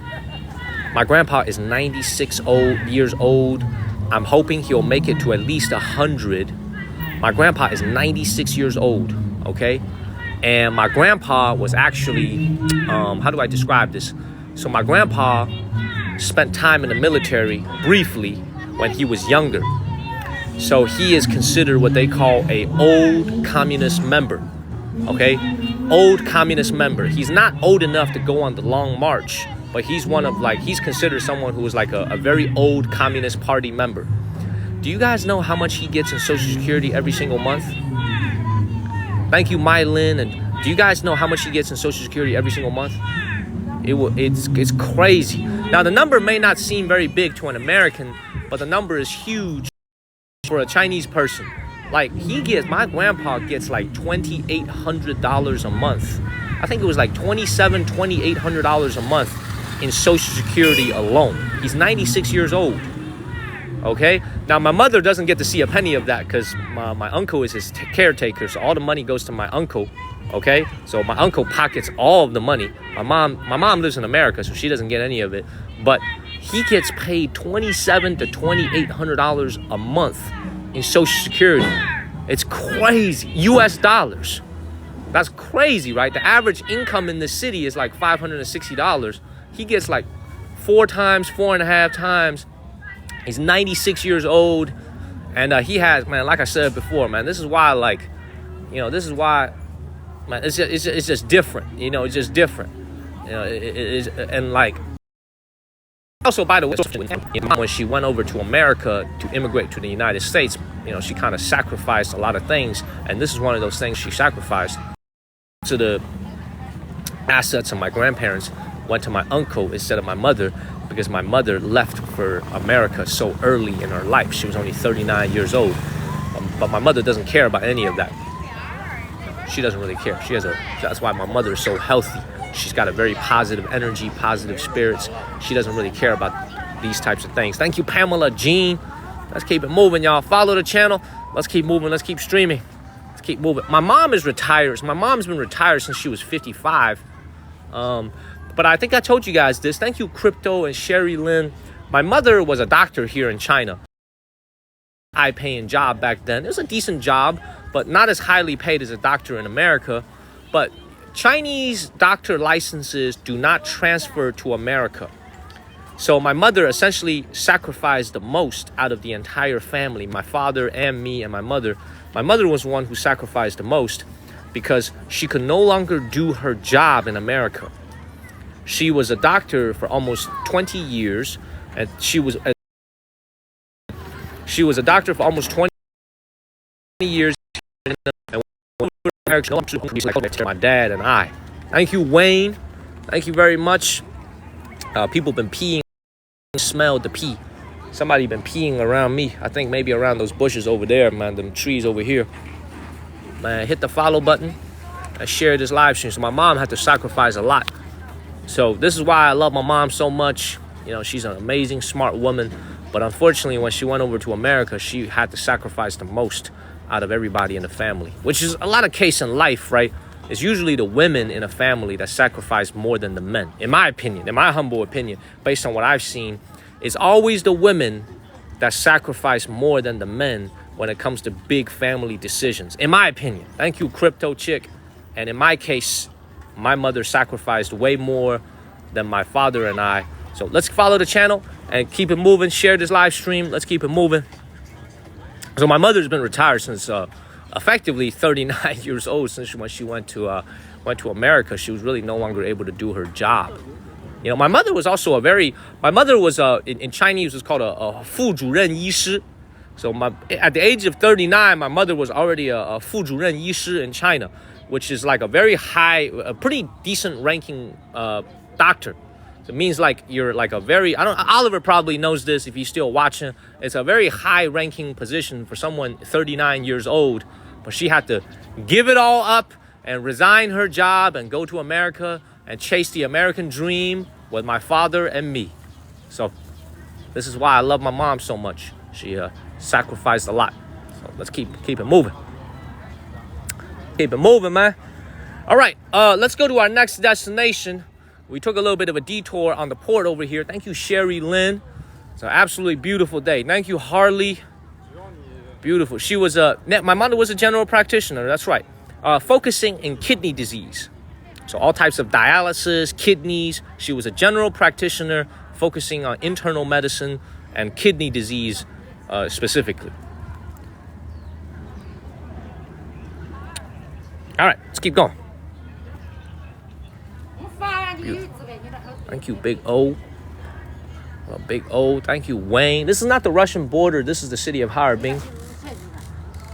I'm going to tell you guys this, man. You know what's kind of interesting about this? When I'm walking down these streets here in China, is like I'm telling you guys, I noticed this a lot. A lot of men here in China, especially senior citizen, older men, are heavy smokers. Thank you, Nick, and all things. They're heavy smokers. Like, I'm talking about a pack a day type of smokers. Like, when I was down there in that park, there is a big smell of tobacco everywhere I walked because a lot of them smoke. Yet, all of them look very healthy. And they are still kicking it at like 70 and 80. So how the hell does that shit make sense? I'm trying to rationalize this shit. Thank you, Toriel. I'm trying to rationalize this. I swear to God. Like, a lot of them are heavy smokers. Now, obviously, they drink tea and maybe they have a good diet. I don't know how they do it, man. Like, they are healthy. Thank you, Crystal and Harley.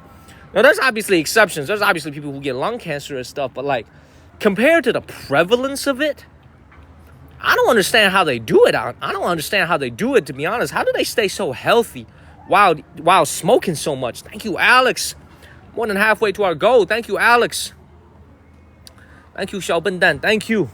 Thank you, Alex. Great to see you. Alex, we just saw a senior citizen gathering spot here next to the river. We're about to go hit up the neighborhoods now.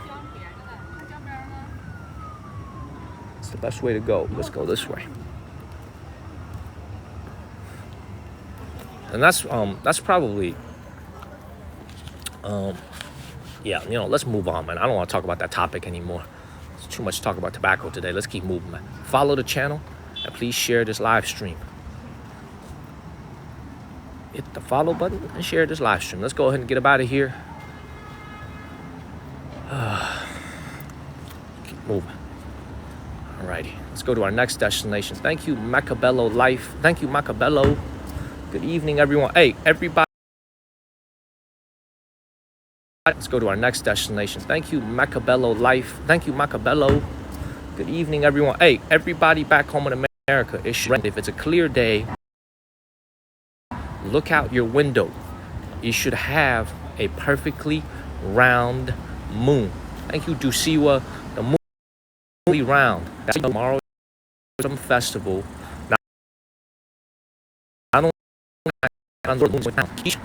You see it, right?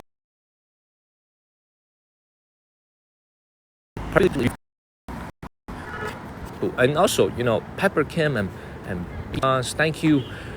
There's kind of a dynamic here in China where, I do have to explain this to you guys, man.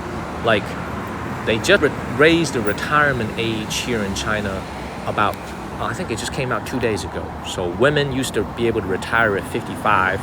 Now they can retire at 58. Men used to be able to retire at 60. Now they retire at 63. That's actually a source of, thank you, Alex and Wayne. Thank you, Alex, so much for watching tonight. Good evening to you, everybody back home in America. Good evening. For so many people that are kind of, if you monitor Chinese social media and you look at the reaction of the people to this new policy that's coming out, generally, in my opinion, it hasn't been positive. What I mean by that, I think Hyotu is here. Good evening to you, Hyotu. A lot of younger people, I feel like increasingly are, not all of them, but a small portion of the young people here in China are increasingly less willing to pay towards Social Security here in China, because they feel like it's going to be now even longer for me to collect any benefits, and I continue to pay into a system that is asking me to work longer and longer. Thank you, Elizabeth D and Alex.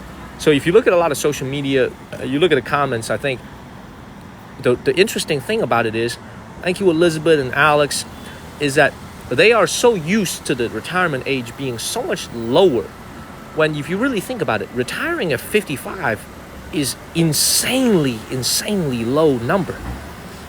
The retirement age in America, regardless of gender, is almost 67 years old. Right? My father's full retirement age is 67 years old. He could start collecting Social Security at like 61, 62, but the full retirement age is 67 in America. So for a large country like China to retire at 55 is incredibly low. It is unreasonably low. Thank you, Crash. It is mind-bogglingly low. Yet, for a lot of the young folks here, they think that 58 is too old. So this just shows you the gap that they still need to cover. Thank you, Jay and Crash Burn. I got some bad news for them. That number is only going to get higher and higher. You think it's 58 today? I guarantee you, in 10 to 15 years, that number is going to be 61. And then 62, then 63. It's eventually going to match what it is in Germany, what it is in Japan, what it is in the United States. It's going to match those countries. It's not going to stay 58. It's only going to get older and older and older as people live longer. Let's keep moving. What's for lunch? Man, we could get anything we want to have. Anything. Thank you, Sherry Lynn. Let's keep moving. Follow the channel and share this live stream. Thank you, Marcus and Sherry. Man, they think 58 is old for retirement age. Well, welcome to America, where the retirement age is getting closer to 70 now. I'm pretty sure the full retirement age is not 65, Dylan. I'm pretty sure to collect full Social Security benefits, you need to be 67. I'm pretty sure it's not 65. I think they just raised it to 67 if you were born after a certain year. Thank you, Lydia and Blessed One. Let's keep moving. I think it's 67. It is 67, right? It's not 65. It's 67. Alrighty. All right, let me just walk a little bit longer, and then I'll just walk a little bit more, and then I'll take you guys to lunch. Thank you, Happy. Thank you. Exactly, man. Like, my mom has been retired since 55 years old.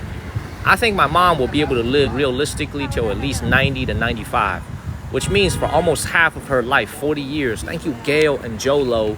She will be doing nothing. Just be chilling and enjoying life. That's good. Good for my mom. Not so good for the Social Security system to be paying my mom 40 years of benefits. Can you imagine if my mom lives to 100 years old, and I believe she will. And I believe she will. That means my mom will be on Social Security for 45 years. For 45 years. Happy Mid-Autumn Festival. Let's keep going. And he's not worrying about me as a full-time job. Thank you, Wayne. Let's keep moving, man. Let's do some. Let's just hop around the city for a little bit more, and then we'll get something to eat. Keep moving. And thank you, Ronald. You know, by the way, you guys hear me talking about my father a lot here on TikTok. You hardly ever hear me talk about my mother. I don't talk about her that much, other than when she's yelling at me for not eating enough, or eating bad food, or going to sleep too late. You know, my mom loves me so much. She's always worried about me. Every time she talks to me on WeChat, it's always worried about me. It's always telling me to, you know, go do something. Thank you, Sherry Lynn. Go to sleep earlier. You know, go live in a better hotel. Eat less at night. Eat more at lunch. You know, don't eat frogs. You know, don't eat donkey. You know, eat more vegetables. But my mom actually has an incredible life story of her own. But the reason I don't bring it up as much, thank you, Sherry Lynn, is that she had to sacrifice a lot in order to go to America. I'm gonna tell you guys this. I think I told you guys this story.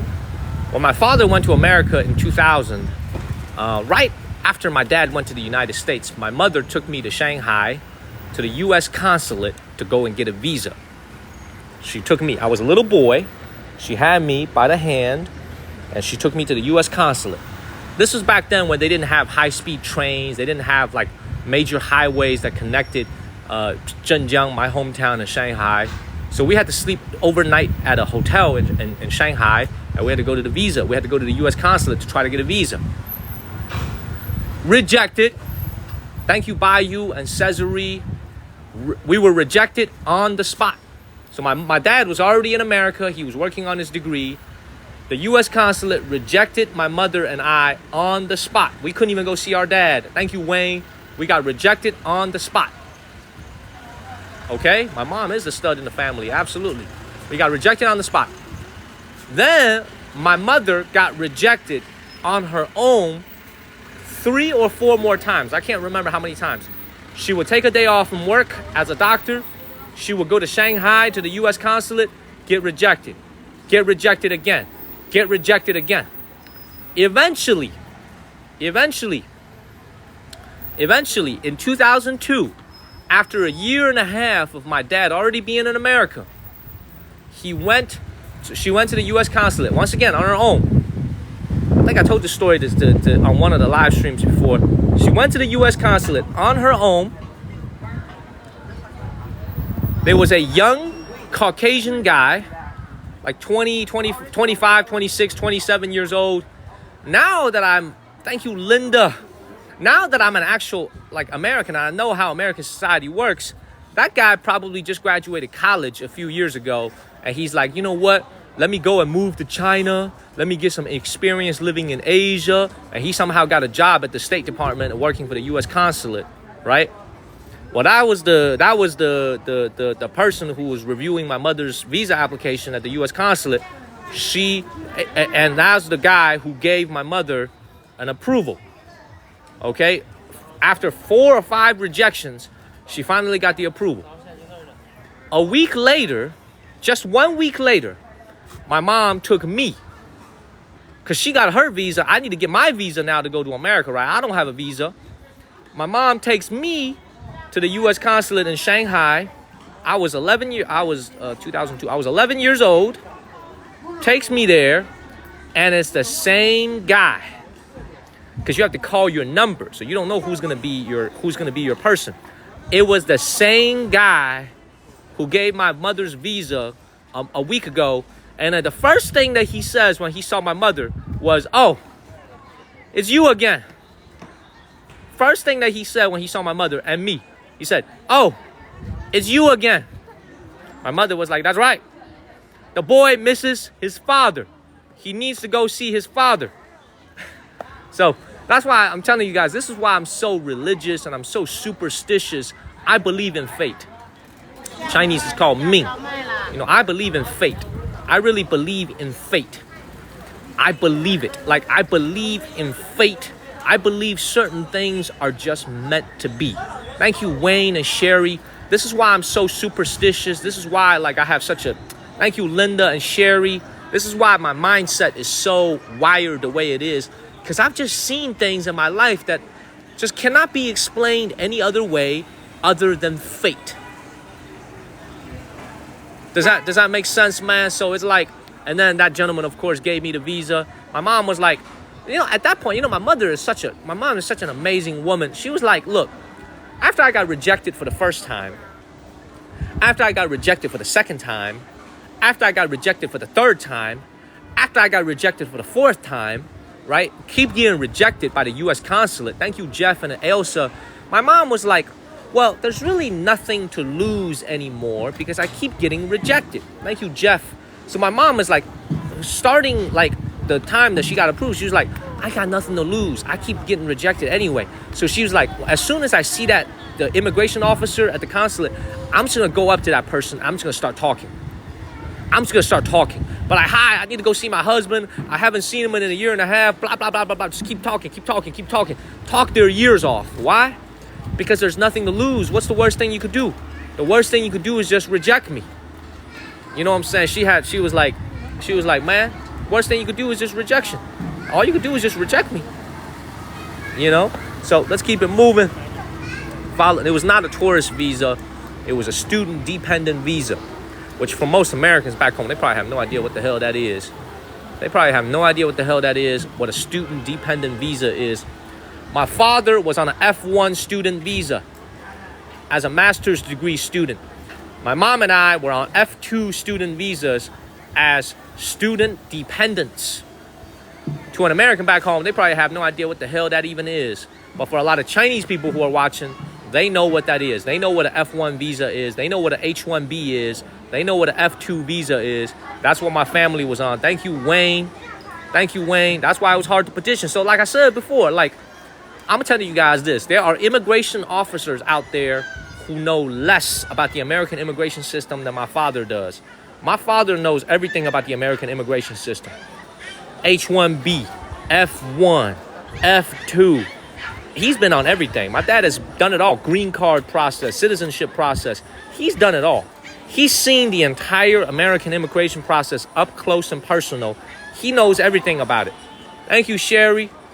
Thank you very much. So I got a lot of stories like this from my childhood, where it's like, you know, you look at life. Sherry, thank you very much. So I got a lot of stories like this from my childhood, where it's like, you know, you look at life, you know, what life is like. Why I am such a hard ass. Does that make sense? This is why I'm such a hard ass. Thank you, Tilly and Althea.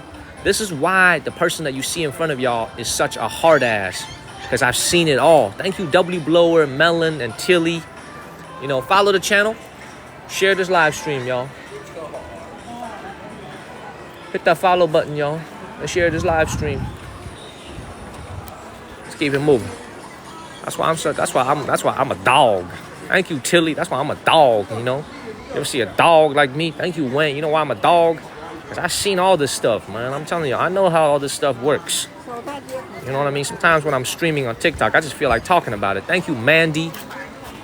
You know, my family story is one of triumph. I'm telling you, triumph over all odds. Against all odds. I'm telling y'all, against all odds.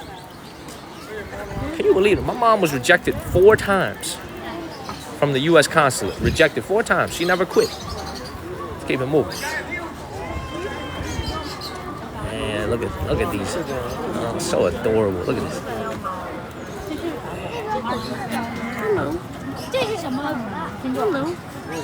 I'm a dog. You got that dog in. Thank you, Wayne. Look at this little pug over here. Look at him. Look at him. These are all for sale, by the way. These are just little pets. Little pet cute dogs. And they're super cheap, too. Look at this one right here. Look at that one right there. Oh, this one is smelling me. This one is smelling my phone. Man, man, was I born in the year of the dog? No, I was born in the year of the horse. Let me show you guys some more over here. So this is a little section of the city where they sell all types of pets. So if you want to get a little pet for yourself, you can come over here and get a little cute puppy, a little cute cat. Thank you, Live Like No Tomorrow. Get like a little cute pet over here. Lots of cute kitties. Beautiful. This guy right here. What is up, buddy? What is up, buddy? Thank you, Cynthia and Wendy. What is up, buddy? Look at him. What's up, buddy? What's up, buddy? Thank you, Naked Flower.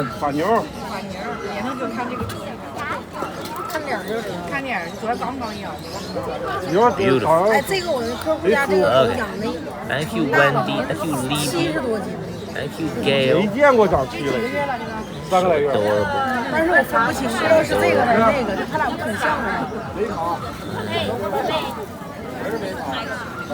So adorable. Man, I think it wants me to buy it. Thank you, Tony. Thank you, Wendy. Hey, man, one of these days when I'm done streaming here on TikTok, man, I'm gonna get a little dog. I'm gonna get a little dog and just chill, man. I'm just gonna chill and like. Thank you, Sherry. Thank you, Ronald. I'm telling y'all, man, one of these days when I hang it up and I'm not streaming on TikTok anymore, I'm gonna go back to Chapel Hill. I'm gonna get me a couple of dogs like Oliver is doing. I'm gonna go live the life. I'm serious, man. That's my life in the future, man. Thank you, Gail.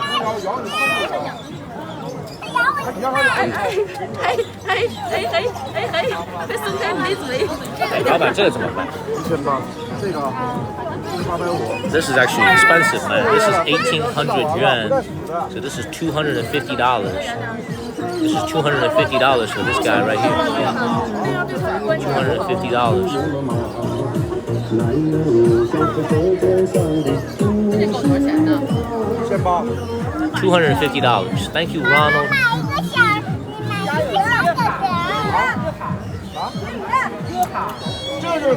This one's licking me. Thank you, Wendy. This one's licking me. Look at this guy right here. Thank you, Ronald.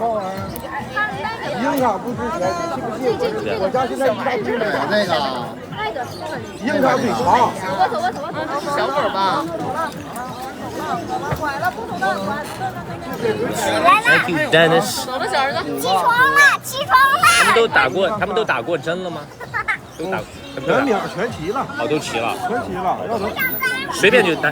低了，不是你这个有了。哎，好的。你看什么船了？哦，沉的。是。全做完苗了。全部都打过了。All fully vaccinated. All of them fully vaccinated. 4500. Thank you, Ronald.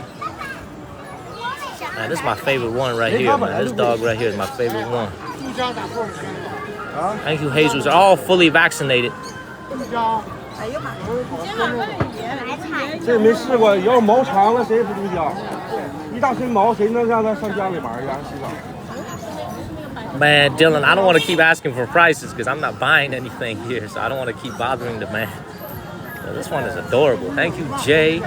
Hey, Big O, man, send some pictures of the dog into the Discord channel. Oh, this one, don't fall out now. Don't fall out now. Don't fall out now, little buddy. Don't fall out. Thank you, Jesus.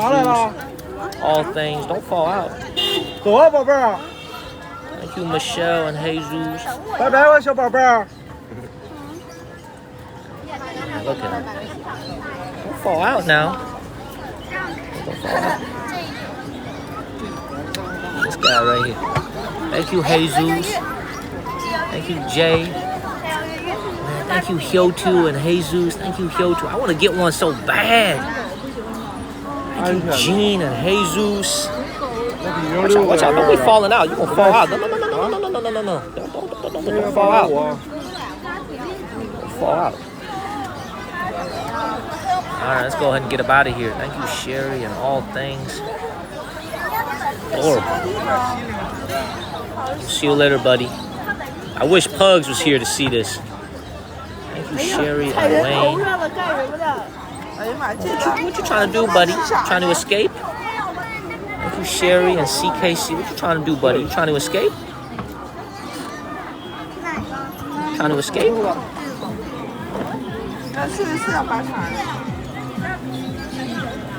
What you doing, little buddy? Little buddy. Hello, buddy. Trying to clip my nails? Trying to clip my nails, buddy? Thank you, Leanne. Thank you, Xander. Alright, time to go ahead and get up out of here. Thank you, Ronald, for subscribing. Thank you, Sherry. Let's keep it moving, everybody. Man, let's get out of here. I gotta get up out of here, man. I love these dogs. I wanna get one. Go ahead and get out of here.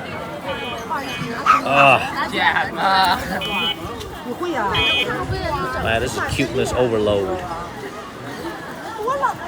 Freaking cuteness overload, y'all.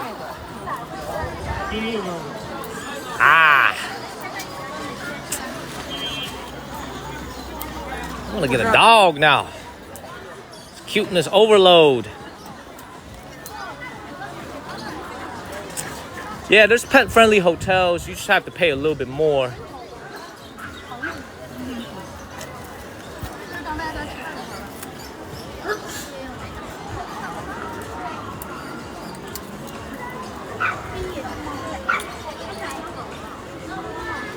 Thank you, Tracy Jones. What up? What up, buddy?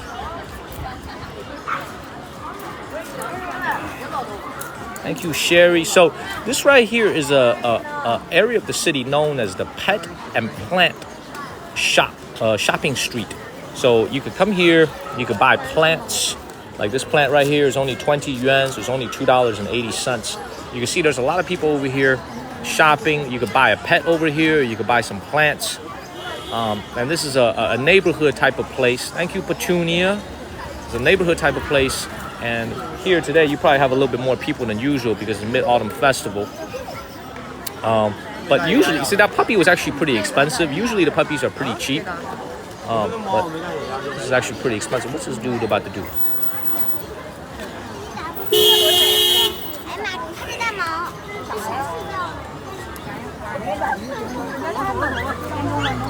See this little girl trying to buy a little cat. 这一只小猫怎么办？180一只。This is about $25 each. One of these kitty cats, $25 each. What up, little buddy? $25 each.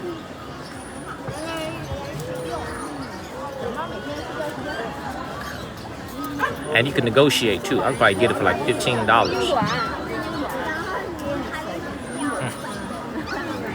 Little buddy. Little buddy. $25 in US dollars, about 180 yuan. Little buddy.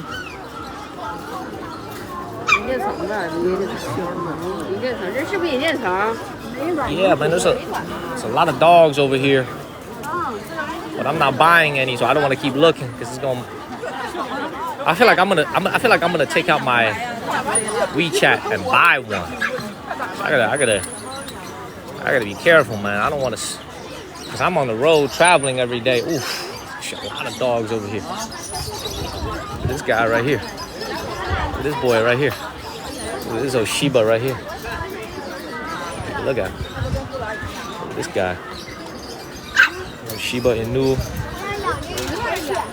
Oh yeah. Oh yeah.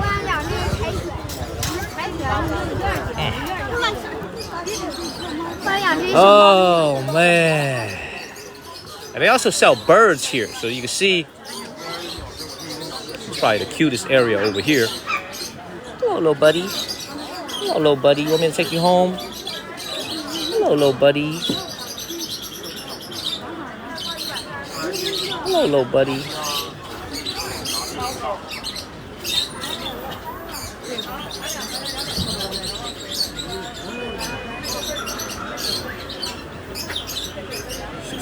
I don't know what I got on my hand, but they keep smelling me. I didn't even eat anything this morning. Look at all of them just sleeping. Just chilling. Look at them just chilling. And that one over there just chilling. What up, little buddy? What up, little buddy? Oh, you know what? I had mooncake earlier. So they probably like my mooncake. What up, little buddy? Look at this one. This one's knocked out. This one's asleep. Look at this one right here. This one don't care, man. This one just sleeping. Look at this one right here, man. Beautiful. Beautiful, buddy.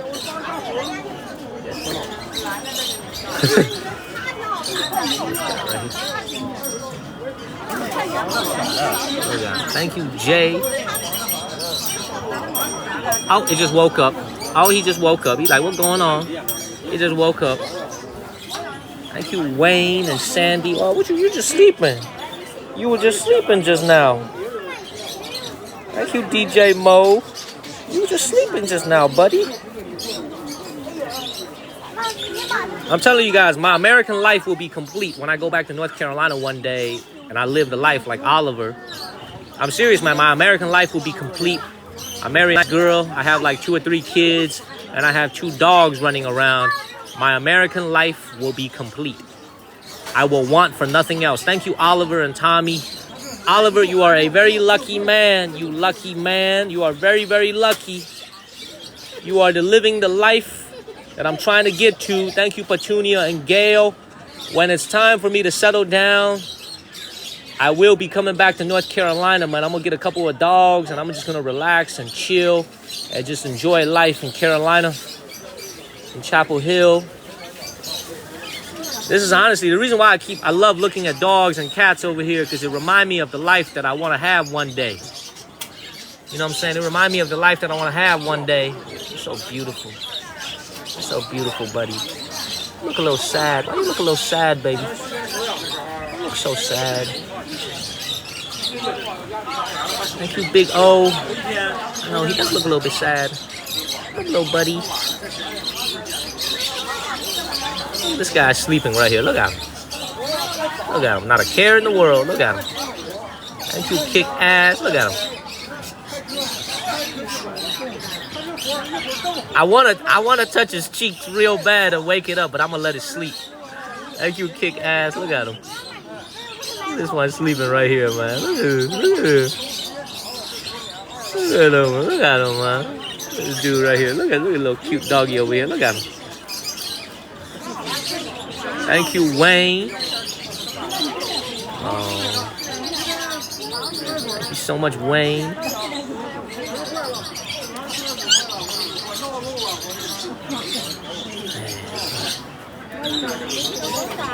Yeah, I do want to. I'm telling you guys, I promise you guys, one day, when it's time for me to hang it up,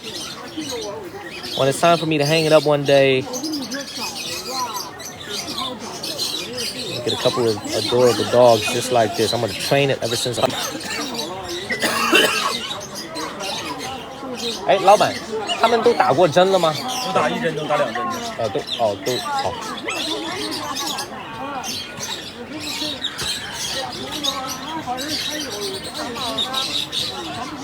Thank you, Brian. Thank you, Brian. Please follow the channel and share this live stream. Some of them are biting me, man. I'm not trying to catch anything. And he said yes. Thank you, Eileen Marie.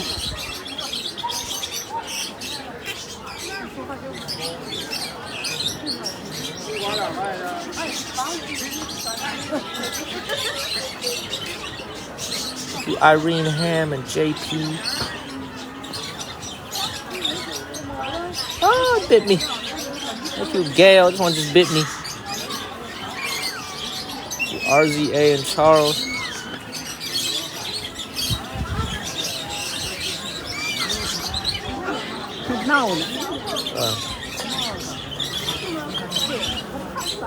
Thank you, Kick Ass and Cute.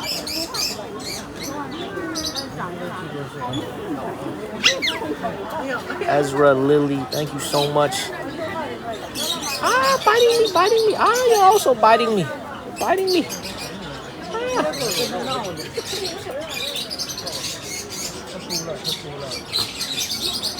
Thank you, Cindy. Let's go ahead and get up out of here and take a look at some birds. We got to keep it moving. We just hit 400,000 likes. Go ahead and keep it moving. Y'all are too adorable. Too adorable.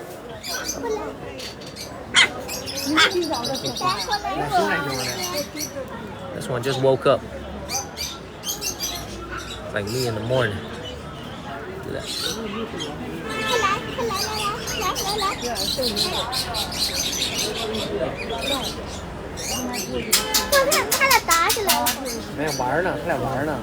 Beautiful. Let's go ahead and get up out of here. I want to take one home so bad. Thank you, Mike.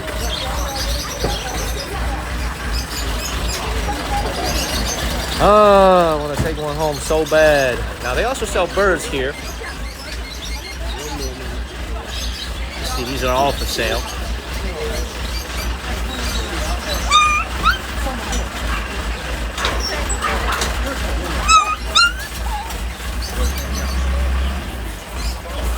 I'm telling y'all, man, dogs like me. They keep coming towards me.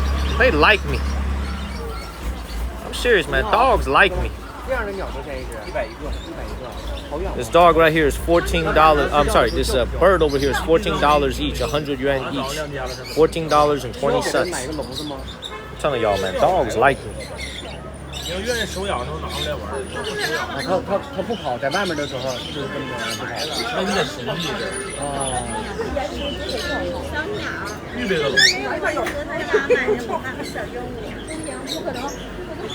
Bye-bye.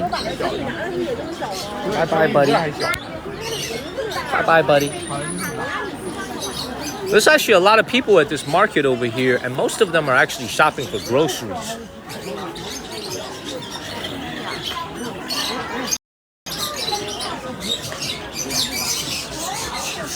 boys over here. I know, Lisa, I want to, man. Thank you, Tracy. I want to. I love animals. I know, Lisa, I want to, man. Thank you, Tracy. I want to. I love animals, and you guys know I love.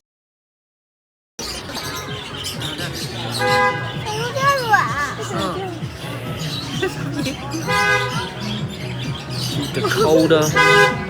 妈妈，这个是什么狗啊？这是小土狗吧？采访动物。Thank you, Hank. 好像狐狸啊，这个。那这个。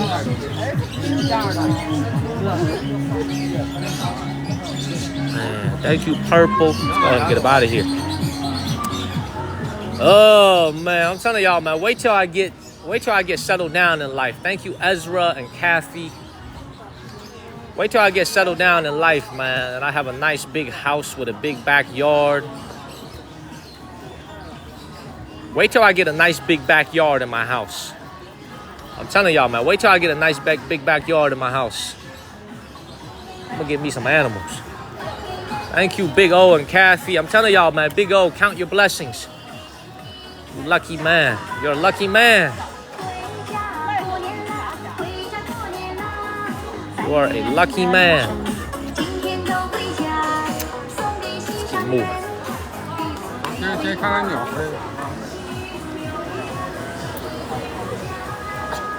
Let's go ahead and get up out of here. Look at this. Thank you, Ni Hao Ma.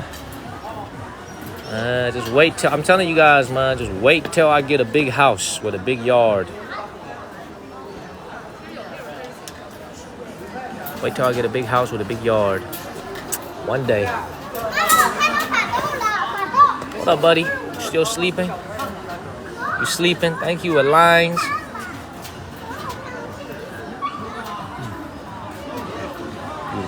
Now, the dogs here are actually pretty expensive. They're not cheap.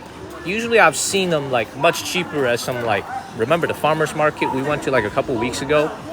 The prices were a lot cheaper. But here, the prices are actually a lot more expensive.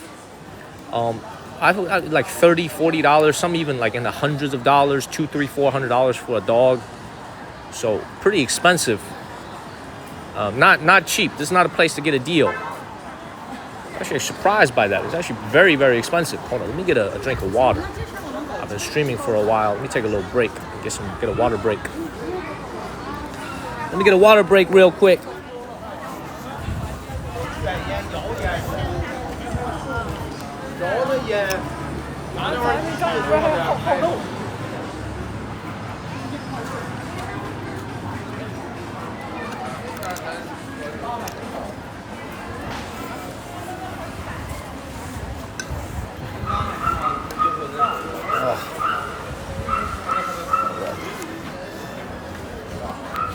$1,000? Well, I mean, that's hey, Alex, that's normal. Because you gotta understand, like, things back home in America is supposed to cost a little bit more, you know, because we make more money. You know, we make more money in general. So it doesn't surprise me at all that things cost a little bit more money out here, back home in America. It's normal. How would it be if people are getting paid $100,000 a year and everything are the same price over here in China? That wouldn't make sense. So it's normal. Very, very normal. Oh, God. Look at these chihuahuas. Man, look at these chihuahuas over here.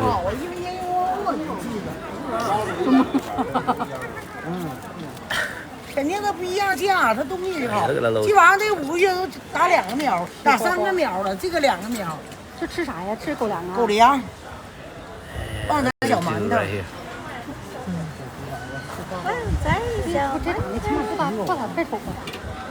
这耳朵哪个？这3个多月不到4个月，这4个多月，耳朵塞底3落，前天还立着呢，这落月还得起。啊？ Yeah, lots of chihuahuas. I gotta be honest, man. I'm not really a chihuahua guy.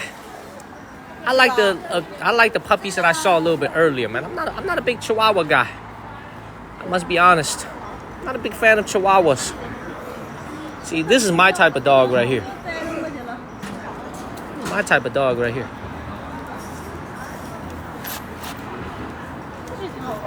is my type of dog right here. 英短蓝金的嘛，是英短蓝金，这是蓝白英短，这是小英短。 Thank you, Ivy. 这么休闲呢？ What is this? What kind of dog is this? This is adorable.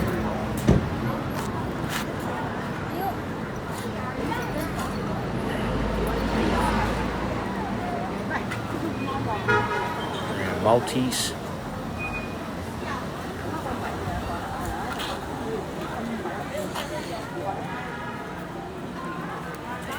Beautiful. Look at these two over here sleeping. Look at them sleeping. Thank you, all things. Thank you. Oh, look at this guy right here.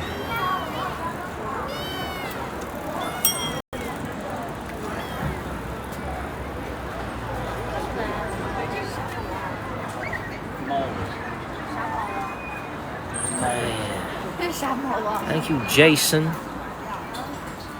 That's a good question. I don't know why.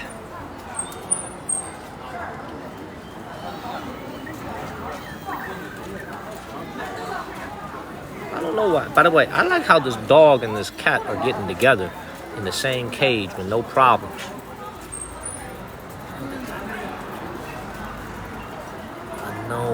Like, yo, it's not about the money, man. I could easily buy one of these dogs or cats. I am a traveler. I travel and I stream on TikTok traveling. I can't take care of these animals. It makes me so I want to take one so bad.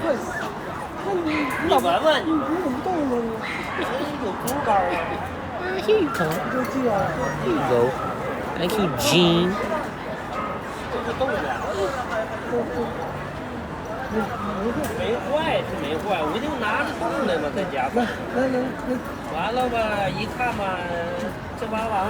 So cute. Oh my goodness. Let's keep moving, everybody. Please follow the channel. And share this live stream. Time to move on to our next destination. I can't take this no more, man. Like, I'm gonna have to end up buying one. I can't take this no more. I can't take this no more. So cute. I might end up buying one if I keep staying here, y'all. I have to leave, y'all. I gotta leave here. I gotta leave here, man.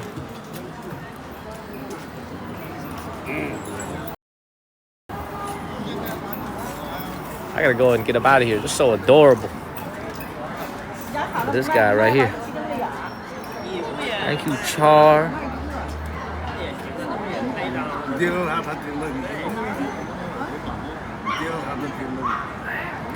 They're pretty cheap. I mean, I think the cats are gonna be a little bit cheaper than the dogs. 40, 50, $60 for a little kitty.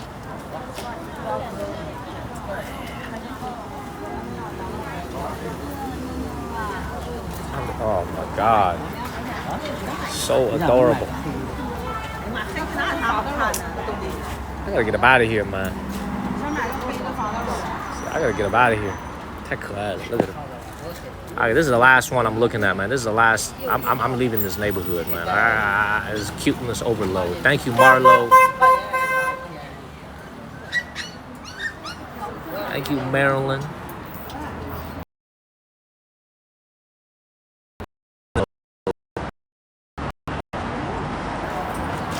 这一只，对，这拉布拉多，这个怎么卖？这个拉布拉多，对啊，拉布拉多要价400，成型拿话能给你让那个，不会。Marlo， 现在都是尴尬期，然后奶膘都退完了，现在开始要长肉了，就是长个头、长肉了，就是。然后这个是那个法豆，法豆的话现在是4个月10来天，然后全针全苗，公的。公的，没错。拿钥匙啊？啊？喂。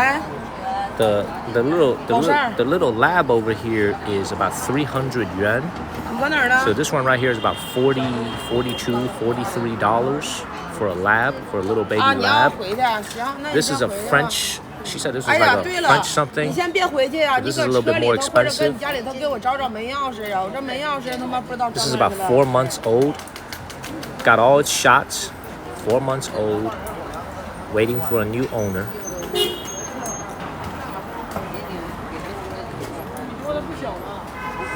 Oh, wants to bite me. Wants to bite me. 别抹嘴，老弟儿，别让它舔你手啊！哦，哎，因为啊，这全都是消毒清理过的，哦哦，那我得洗手是吧？不是不让它舔你手，别哦哦哦带来别去。哦哦，不好意思。不知道别人家狗啥样，有没有病菌？像这个怎么卖？像这一只，这个要价800，成天拿能便宜，价钱好说。这头好看。瞅着脾气不好。 That dog is literally $100. 800 yuan, but she said you could buy it for cheaper if you really wanted to buy it. $100. Just $100 for that dog.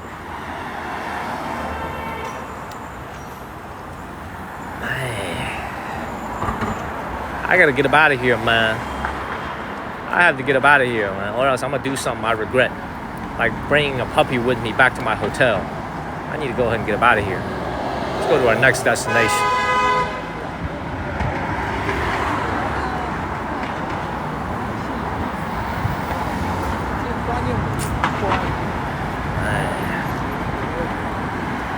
A French bulldog is how much in America? How much? Thank you, Wayne. How much is a French bulldog in America? 2,000. 2,000 what? Dollars? Or pesos? 2,000? $2,000? $5,000? Man, what the hell you doing? Look at this dude over here. Look at this dude over here, man. What you think this is? Fast and Furious? You see this dude, the way he be driving? We on a Bama Shin over here. You see this dude over here? Thank you, Big Worm and Big O. $2,000. I'm not even worth $2,000, man. $2,000. Big O, you saw that, huh? You saw that, huh, Big O? This dude driving like he's in Grand Theft Auto over here, man. GTA 6 didn't come out yet. You saw that back there. Thank you, Big O. What the hell? $2,000? $3,000? Y'all tripping, man. This is crazy. Man, well, here in China, it's $100. Damn, so Oliver, so I used to flip watches when I was back in college. Maybe we should send some dogs back home in America. Because how does something cost $100 over here and $2,000 over there? Obviously, this is a joke. You can't be bringing dogs into America, but shit, man, I mean, think about it, man. $100 and they sell it for $2,000 in America. Cartels don't even have this type of margins over here, man. Freaking cartels don't even have this type of profit margin. This is crazy. Man, it's not adding up. All right, let's go to our next destination. Then I want to go get some lunch. Wild.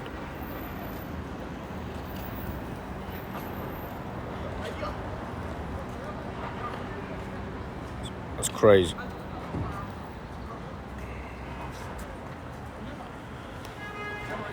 All right. We are at our next destination. So we are here at an older neighborhood that used to be a theater. Thank you, all things. Look, by the way, should I be worried? A couple of dogs actually kind of bit me. Not hard, I'm not bleeding. They kind of, were teething on me. Thank you, Ada Torres. I don't need to worry about it, right? I did get rabies shots 4 years ago. I have 5 rabies shots 4 years ago. I wonder if they're still effective. I should be okay, right? They kind of bit me a little bit. I'm good? I'm good? Okay. I'm genuine. Kind of just scratched me a little bit. No, I don't see any blood. My nail, you can see this nail is a little bit scratched up, but I think I'll be all right. I'll be good. However, when I was in Thailand, I told you guys I got bit by a cheetah. Oliver, I got bit by a cheetah in Thailand in Chiang Mai, and I got 5 rabies shots over the course of the next 2 months. I got bit by a cheetah, an actual cheetah. Okay, thank you, big O. I'm for real, man. A cheetah bit me in freaking. You going to Universal next week? Yeah, I do need to wash my hands when we go and have lunch. All right, let me briefly take you through this neighborhood over here, and then it's time to go and get something to eat.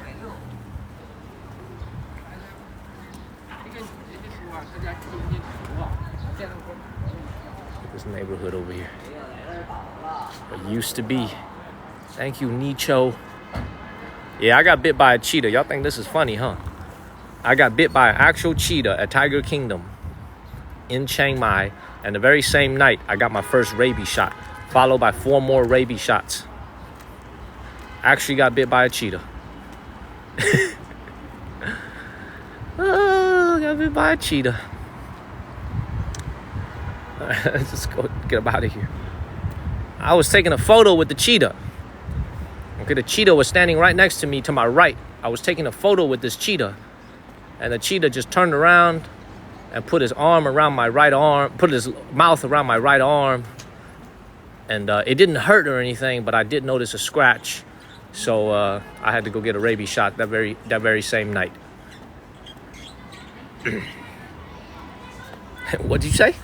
What'd you say? Did you sue? No, I didn't sue, man. Man, this ain't America, man. This ain't litigious, man. You don't sue over everything. I got my shots. And I left.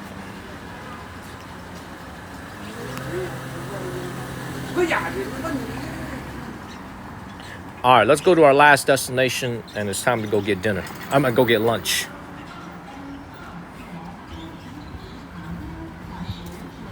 All right, what y'all are seeing here, by the way, this is the place I wanted to take you to. So what you're seeing right here is this very old building they're restoring right now here in the city of Harbin. This is actually their old theater. Thank you, Brian. This is the old theater area of the city of Harbin. Very, very beautiful building that they're restoring all the... Man, thank you, Cash Money. Thank you, Cash Money. We're heading to lunch. We've been streaming for like 2 hours already. We're heading to lunch now. Thank you, Wayne. So this old building used to be a theater here in Harbin. Thank you, Sam, for the first gift, and Wayne. But now the city is restoring it, and they're going to turn it into probably another theater. You can see they all wrapped it up. They're not tearing this down. They're restoring it. Thank you, Phoebe and Sherry. This is a very, very old neighborhood with a lot of historical buildings here in Harbin. And it used to be a glorious, glorious theater. This is probably about 50, at least 60 years old. You can see the architectural elements. So let's go ahead and get up out of here. This entire thing is being fixed up right now. And this area right here, you can see it's noticeably older than the community that we were in. Thank you, Elizabeth. This is noticeably older than the community that we were in earlier today. This is why I tell you guys, like, these types of houses are actually very, very hard to sell nowadays in a city like this. Thank you, Cash and User. In a city like Beijing or Shanghai, these would be very valuable.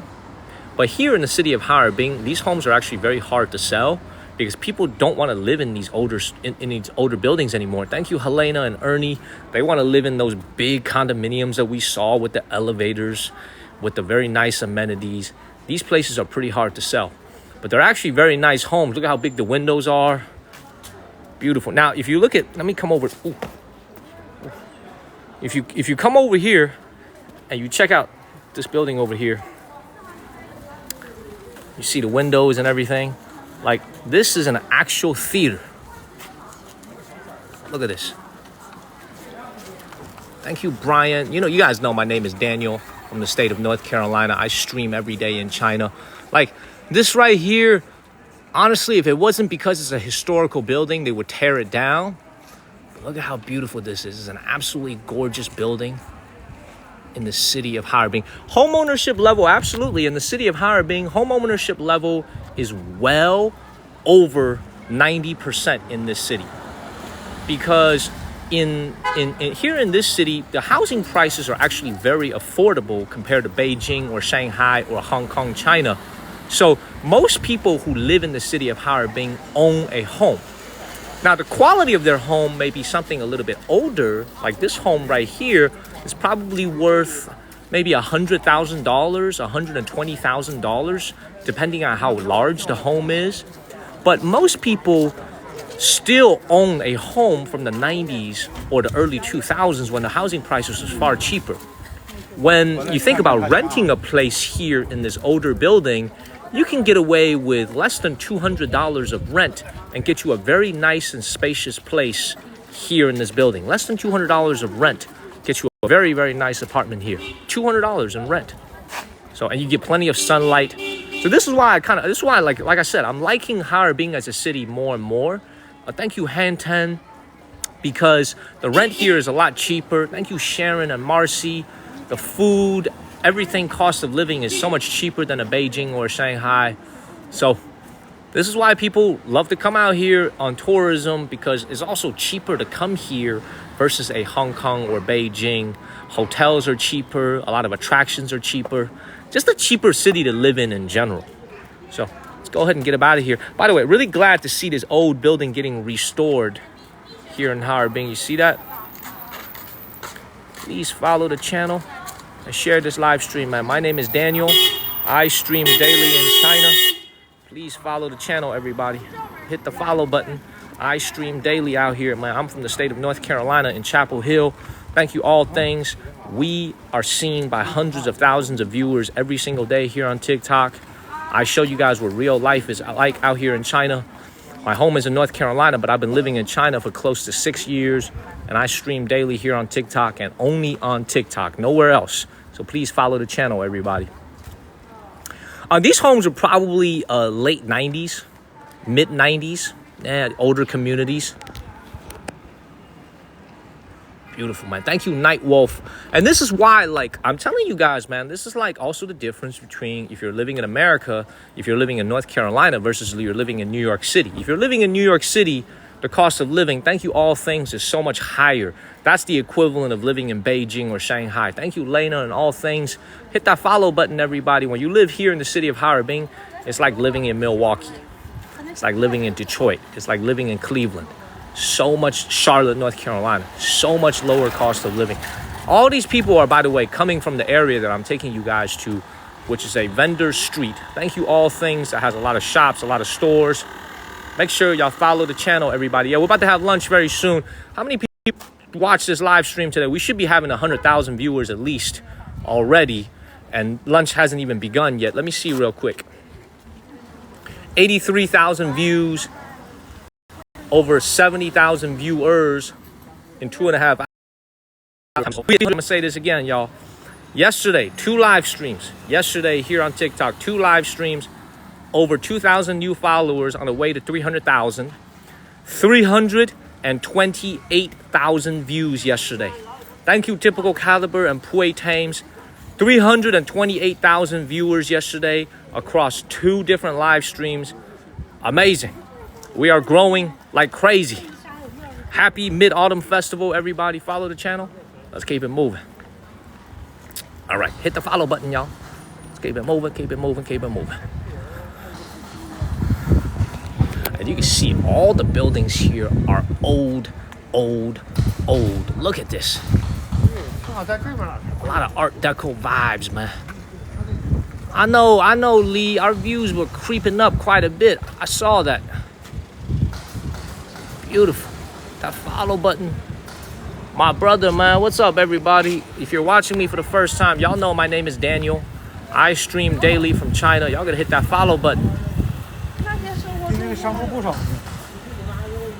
at these buildings over here. This is just like Chicago, man. I'm telling y'all, this is just like Shy City. Just like Chicago. Look at this. A lot of neoclassical. This is just like Shy City.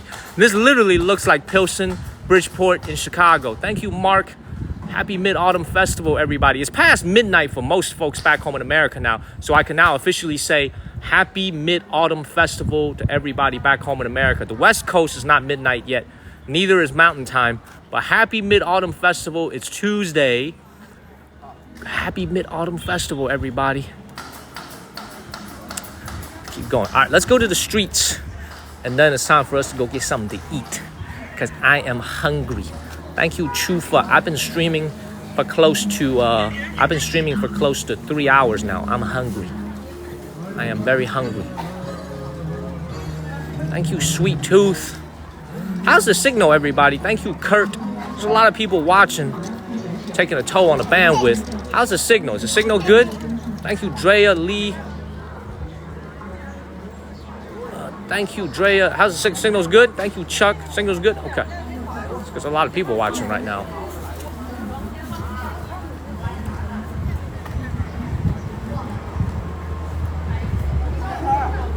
All right. I'll make a right over here. Hold on one sec.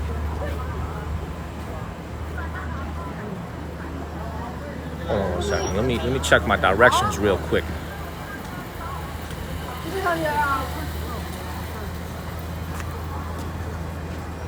Yeah, this is it right here. This is it right here. Let's go. This is the last place I'm taking you guys to before lunch.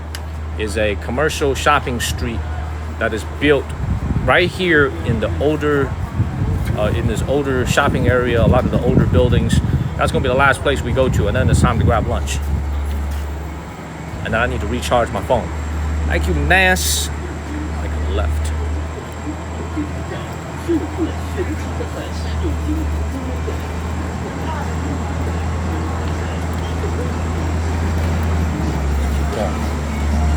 The follow button, y'all. Hit that follow button. Look, every time I see them sell some Chinese traditional medicine on the ground, I always keep asking myself one question. I keep asking myself one question whenever I see somebody selling traditional Chinese medicine. I ask myself one question: does it help with my verticality? Does it help with my verticality? That's what I want to know. Does it help with my verticality, y'all? All right, we made it. All righty, y'all. Look at this right here. We have made it. Thank you, all things. We have made it here to the food street. Hit the follow button, y'all, and share this live stream. We are over 3,000 followers. This is it. It is, remember, Tuesday afternoon here in China. It is a national holiday today. So there's a lot of people. It's Mid-Autumn Festival. So there's a lot of people in the streets. Baby, baby, baby. Look at this right here. Thank you, Chufa. We're playing Justin Bieber over here.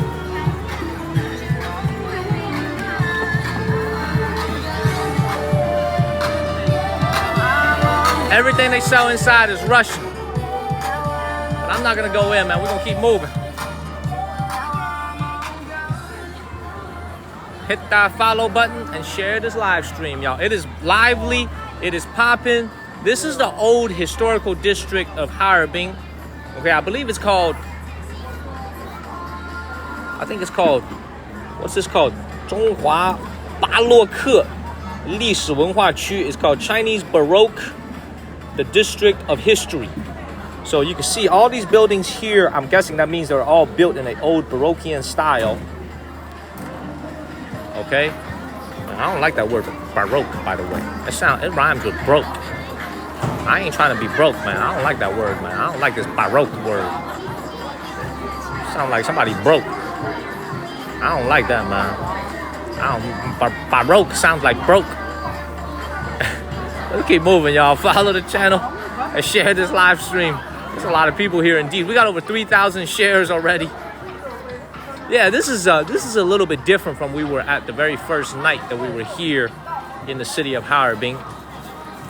So you can see this place is a little older and is not as well kept as what we saw that very first night on the walking street, right? But this is more authentic, right? You see that Yongdefu over here. You see that all the buildings, very, very original. This is because we have so much Russian influence, a lot of Western influence here on these buildings. Beautiful. We will get some lunch very soon, man. We can get some lunch. Chill out, man. Get some lunch.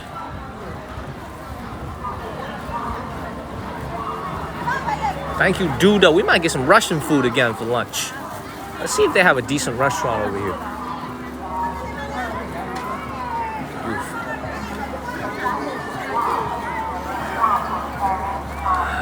Beautiful, man. This is absolutely beautiful.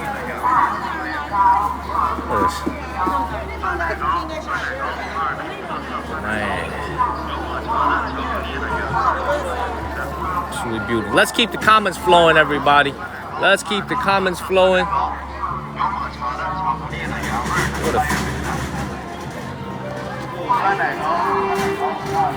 Thank you, Dave.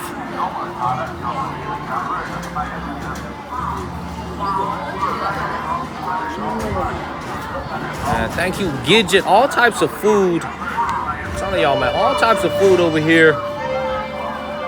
Trying to figure out what they sell over here. I'm trying to find a restaurant. I'm hungry. Thank you, Hala.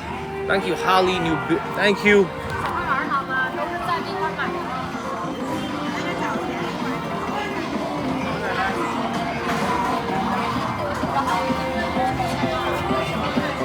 Thank you, Marlene. Time for us to go get some. Oh.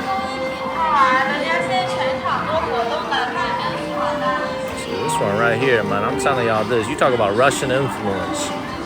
When we go and stream the Ice City in the winter time, this is what I need to get right here. Thank you, Marlene. I'm gonna have to put this on my head when I come over here in the winter time, minus 20 degrees Fahrenheit, and I'm streaming in the cold to stream the Ice Festival. This is all I'm gonna have to wear. Beautiful. I'm doing well today. I've been streaming for 2.5 hours.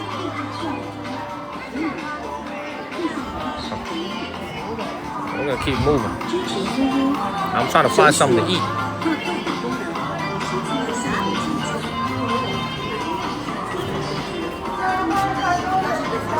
And thank you, All Things Fort Myers, Florida. Thank you, Joe J. Let's keep moving. What's for lunch? I'm looking for it. I have yet to see a single restaurant. Everything is shopping. Everything is just a bunch of trinkets. I've yet to see a single restaurant. I'm looking though.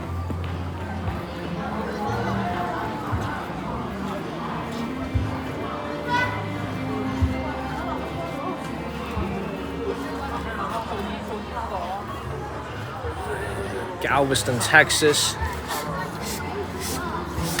Keep moving. And I'm telling y'all this, man. Typical Chinese shopping street. Typical Chinese shopping street. We're gonna walk towards the end. You guys can take a screenshot of that big statue, and then it's time for lunch. I'm hungry. I'm very hungry, y'all.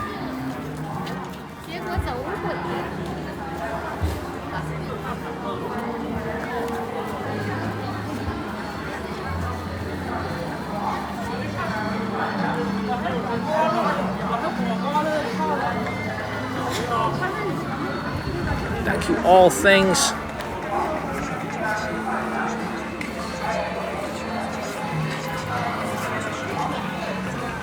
You know, this is actually very different, man. I've yet to see a single restaurant. That's highly unusual. Usually on these types of shopping streets, you'll see a lot of restaurants.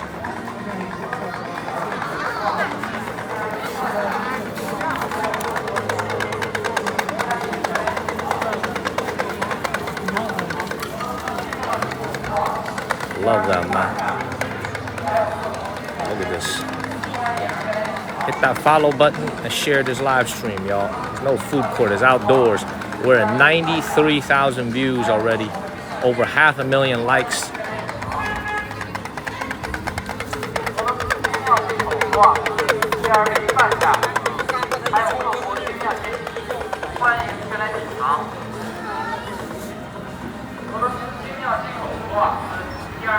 Oh, I found a restaurant.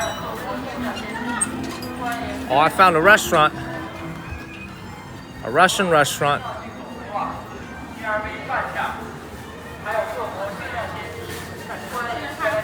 Eh, 好的，好的。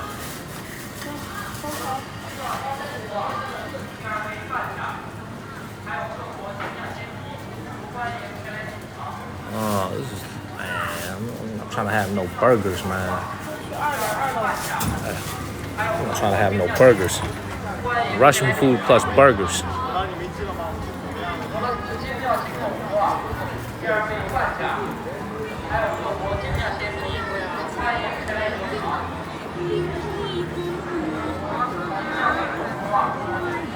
Oh, this look good.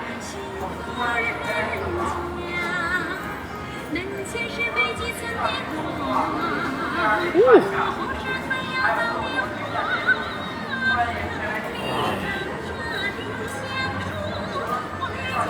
All right, let's see what else they have.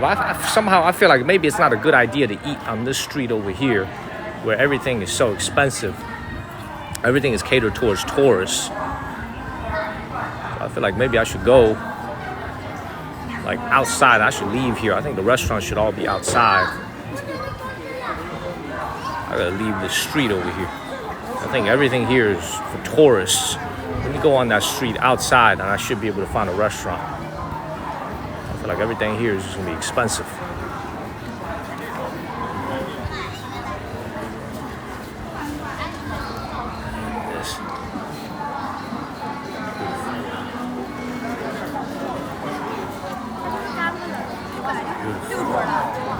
Man, hit that follow button, man. How many new followers we got today? Hit that follow button. Thank you, Elizabeth. Hit that follow button.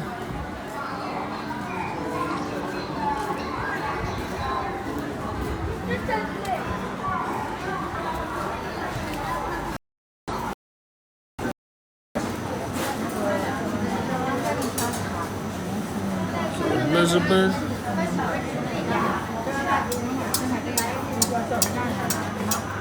Oh, get up out of here.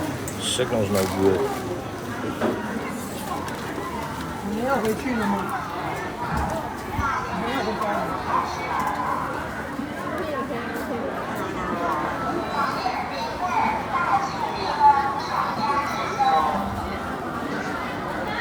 Thank you, Sherry. All right, y'all.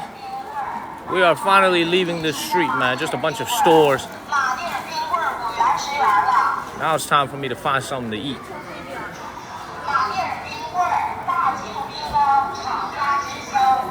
Thank you, Caitlin Frana. Thank you very much.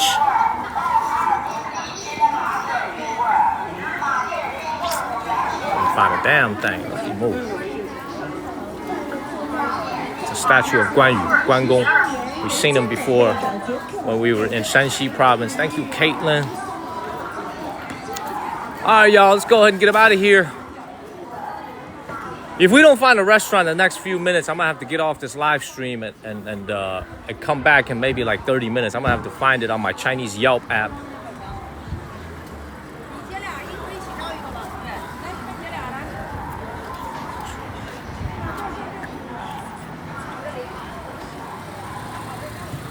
I'm surprised at the lack of food options over here.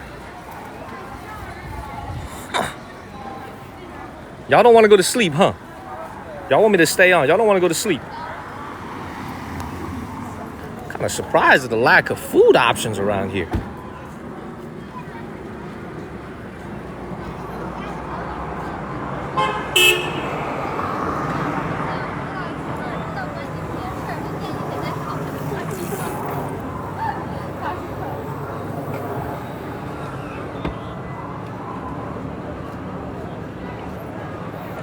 Hey, if y'all want to go and get some Western food,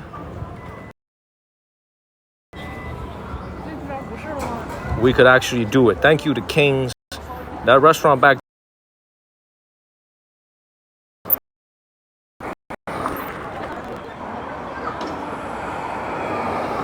Thank you, Black Widow and all things.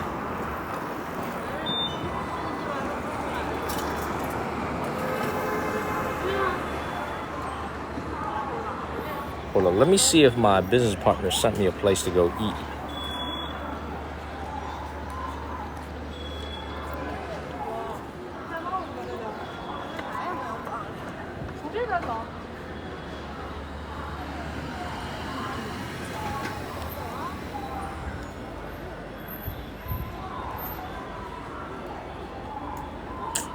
Man. Thank you, White Angle.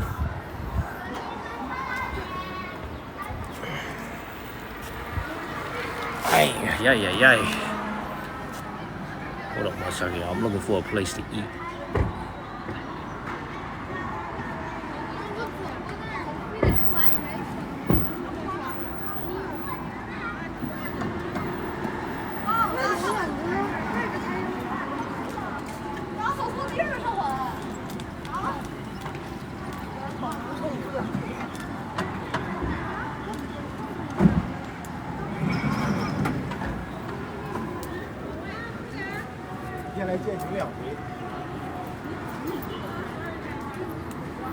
Y'all want to get some Peking style hot pot?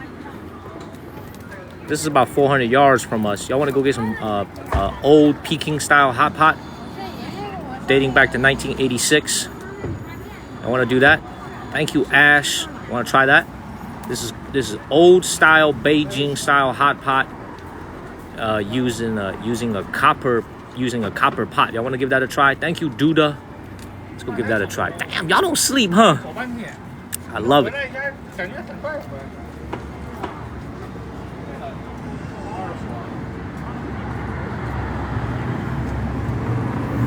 All right, let's go over there right now. I gotta whip out my charger though, because this phone is on 19%. Thank you, Ash. All right, let's go. Just plugged in my phone. All right, let's go right now. All right. 6-minute walk. Lisa, we will get mooncakes. They'll probably have it at the restaurant. So let's go over there and eat right now.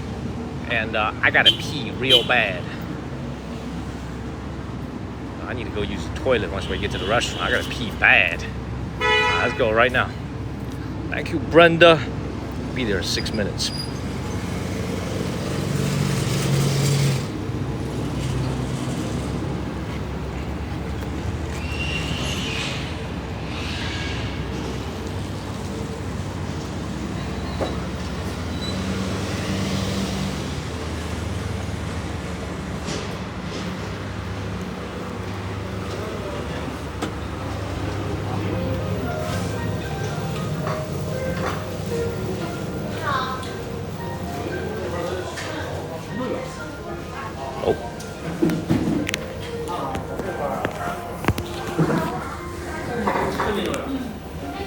We're gonna eat right here.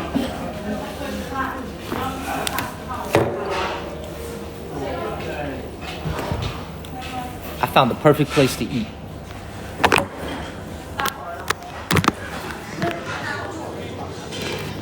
扫码点餐还是跟你点？好。推。招牌牛肉面。在哪儿？啊，我知道。这个肉的收费是1碗牛肉面，1个柴蛋，1盘牛肉，1盘这个肉，相当于给我来一份牛肉面。来一个那个22的那个，来个那个22的那个，可以不辣吗？可以。然后它里面有些什么？它里面有肉还有蛋是吧？对，然后1碗面。好，这个怎么卖？红烧牛肉面怎么？18一碗是吧？好吧。你先给他点，我先给。Let's go ahead and eat here, man. You can never turn down a Muslim Chinese restaurant. This is the place to eat at, man. You never turn down a Muslim Chinese restaurant. This is the place to be.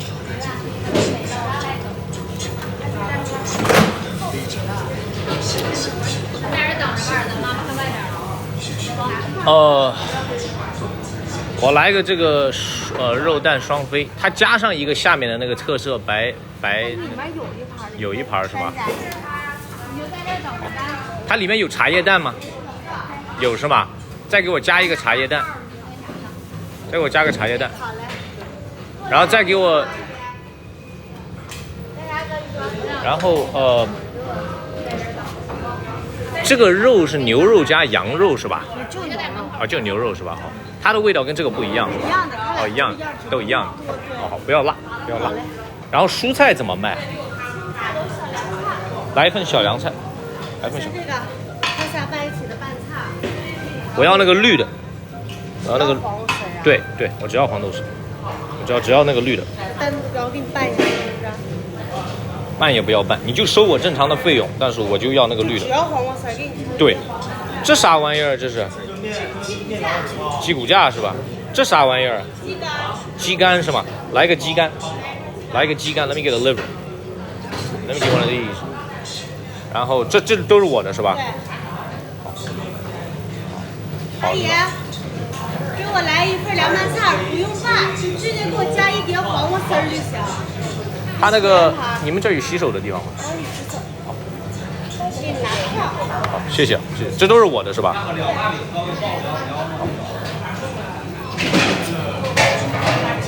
等一下。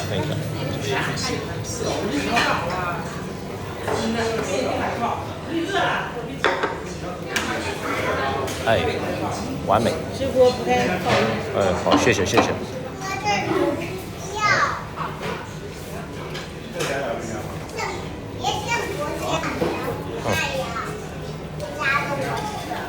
完美，好，谢谢你。手先往里头走。好的，谢谢。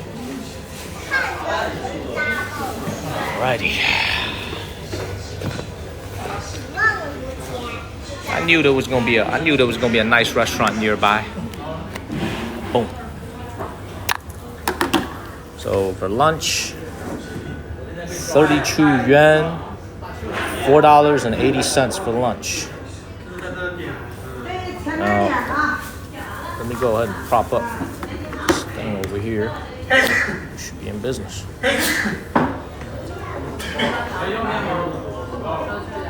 And the noodle is coming out.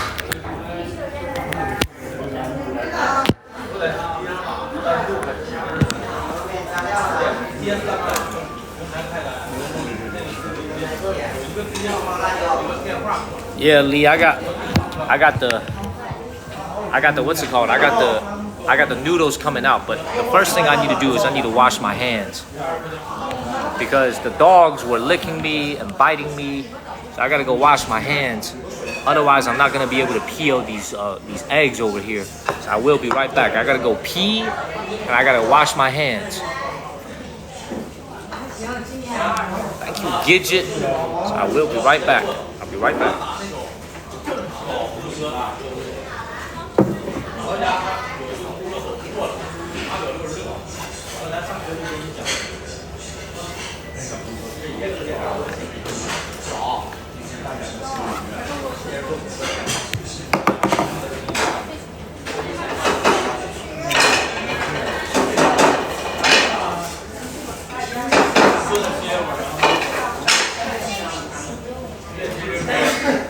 And I guarantee you it's gonna be a squat toilet.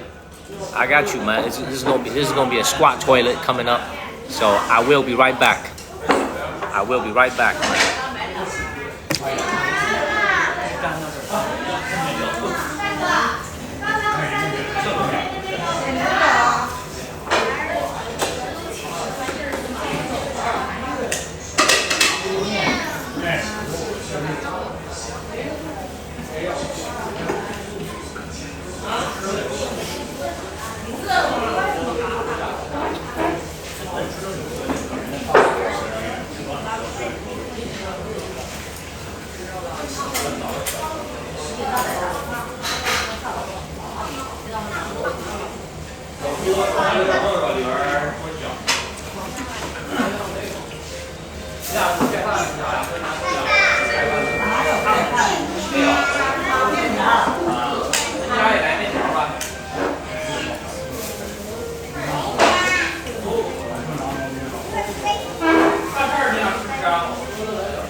My food is ready.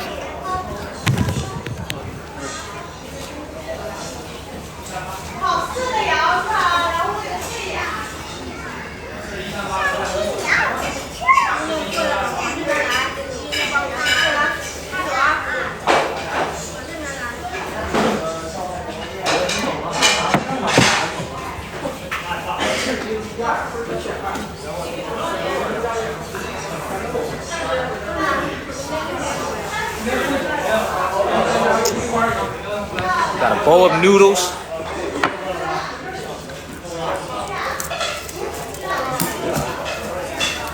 A bowl of noodles. We'll add our beef inside.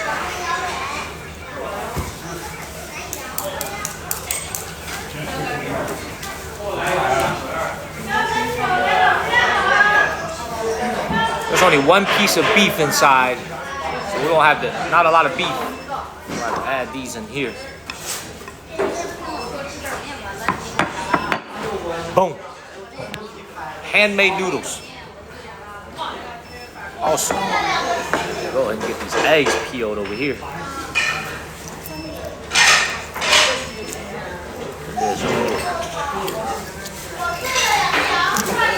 Thank you, Derek. Derek, you missed the first 2.5 hours of the city walk. You tune in when I'm eating again. Thank you, Derek.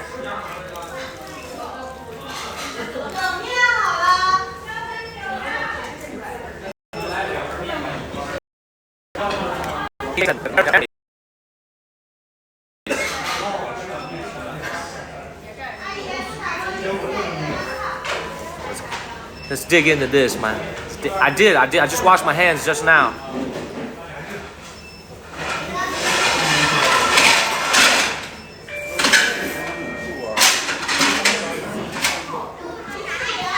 Thank you, young guy.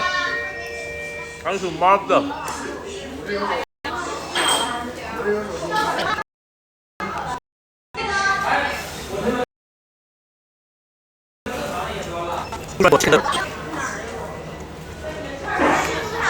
Who ready for a chicken liver, everybody?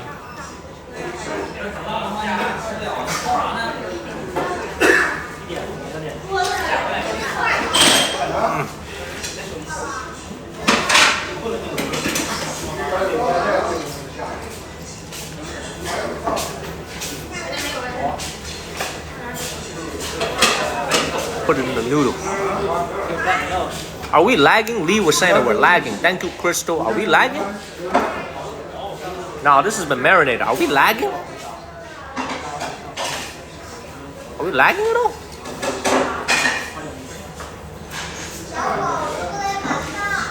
No? Yes? Thank you, Golf. No, I'm okay?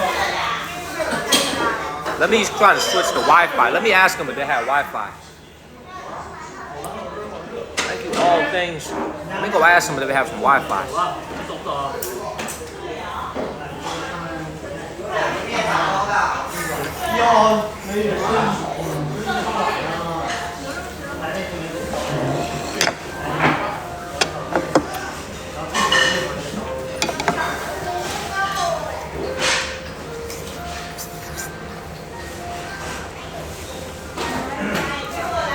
I invent my 哎，你好，你好，哎，你好，哎，你好，你好，你们这有 WiFi 吗？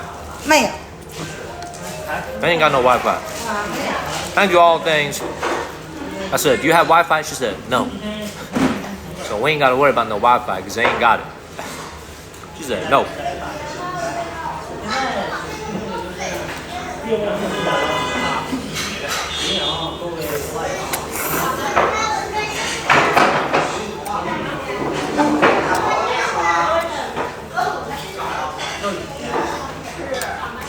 Heat this egg up a little bit.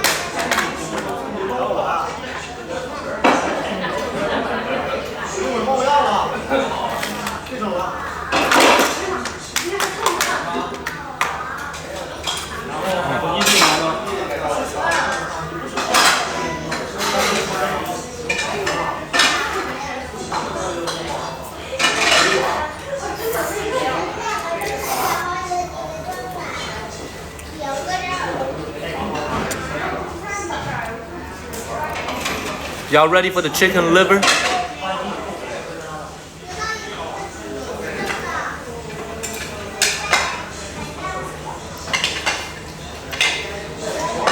Y'all ready for the chicken liver?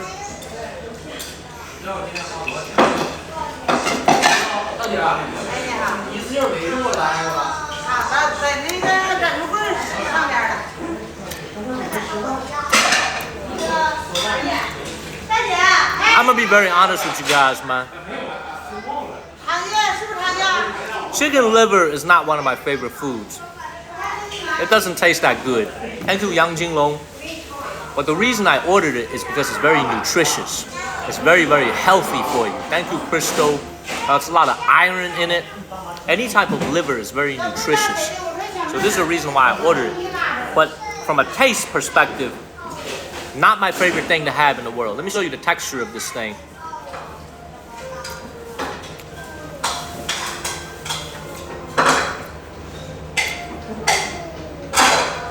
Not my favorite organ meat, to be honest, but it's very nutritious and I need it, and it probably helps with my verticality, so it's all good.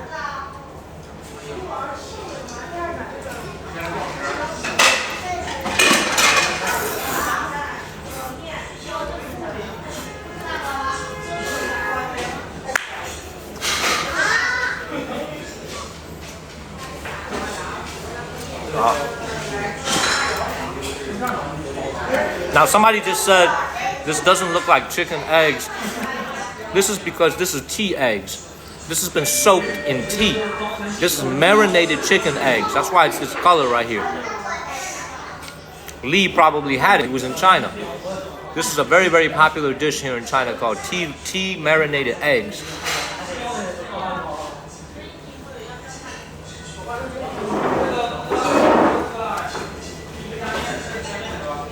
Very good. Oh, very good.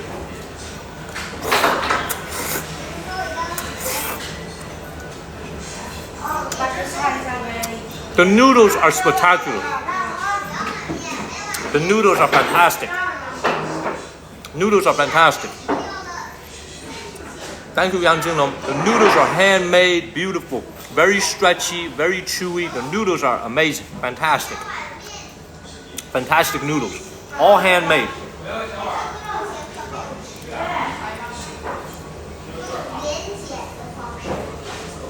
Chef is looking at me as if I don't give it a good review, he gonna come and beat my ass up. He's looking at me right now. He's standing over there. He's staring at me. He's smiling too. That's why I said it looks, even if it didn't taste good, I would have to say, bravo, spectacular. Because he was looking at me right there. I was like, bravo, spectacular. The best noodles I ever had in my life.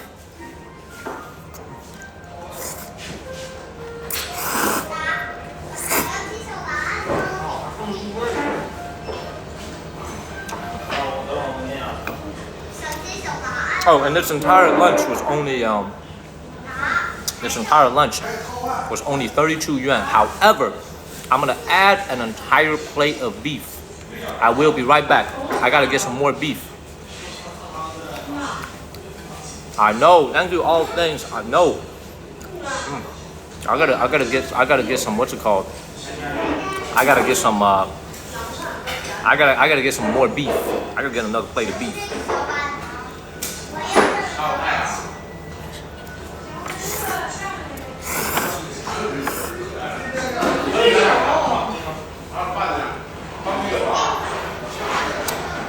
Thank you, Wahid. Honestly, man, eating chicken liver, thank you, Emily. Thank you, Emily Wood. It's almost like eating medicine. You know it's good for you, but it don't taste good.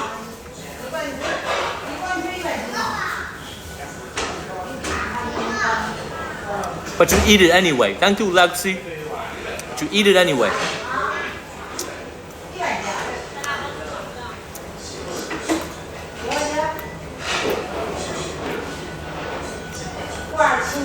If I, as a Chinese American, don't like chicken liver, thank you, Santia, and all things. Y'all back home in America, y'all are not gonna like the way it tastes. I know some of y'all said that you do eat chicken liver. Maybe yours tastes better than mine. Mine does not taste good at all. The chicken liver is no good. But I'm gonna eat it all anyway, like I'm taking some medicine, some Robitussin. We're taking some Robitussin chicken liver.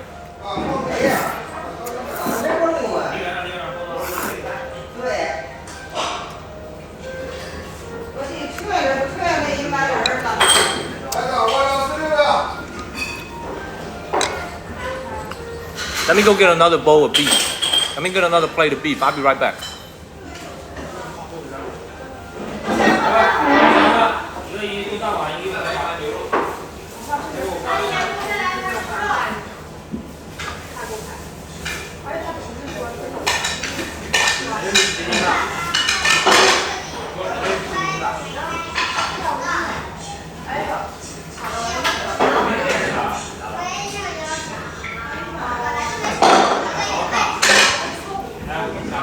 Just got another plate of beef for $1.60. Gotta get some more beef in here.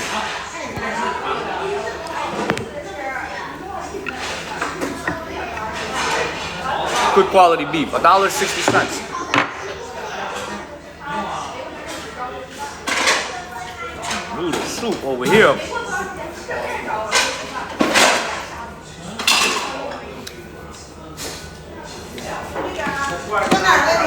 What kind of beef? The kind of beef that comes off of cows. $1.60. Let me get some more beef.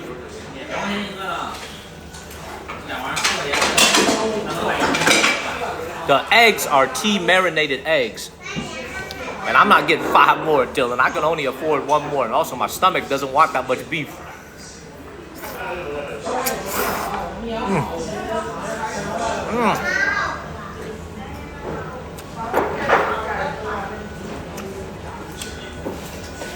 We're gonna go bougie with it and put 2 pieces of beef on this one.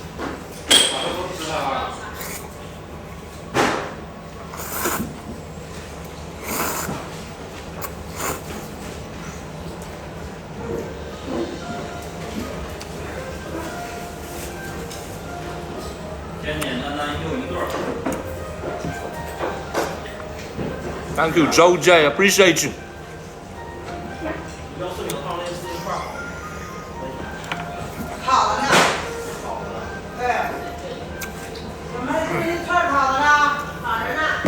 So this whole lunch is $6.20. Think about that. Thank you, Joe J. And all things. $6.20. You got everything you need for $6.20. You got vegetables. You got protein. You got a freaking chicken liver. You got everything you need.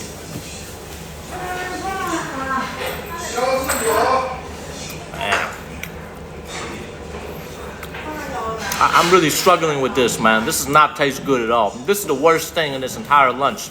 That's why I'm trying to finish it right now, so I could enjoy the rest of my meal, because this is no good. Oh.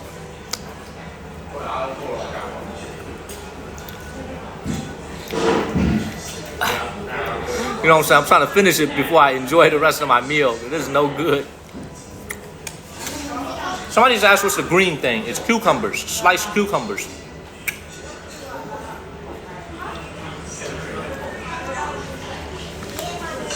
Oh, I have to wash down that liver.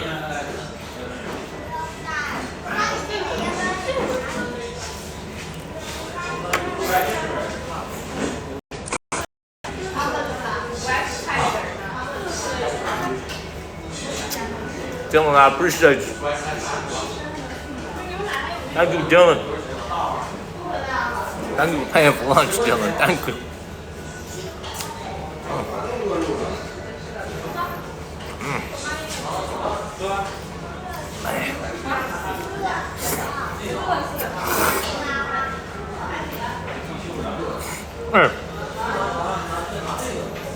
Happy Mid-Autumn Festival, everybody. I don't know if Lisa J is still watching, but we do have to get some mooncakes tonight. Today is officially Mid-Autumn Festival here in China. We gotta go and get some. What's it called? We gotta get some mooncakes tonight. Yeah. Thank you, Wayne. Yeah, where is everybody from?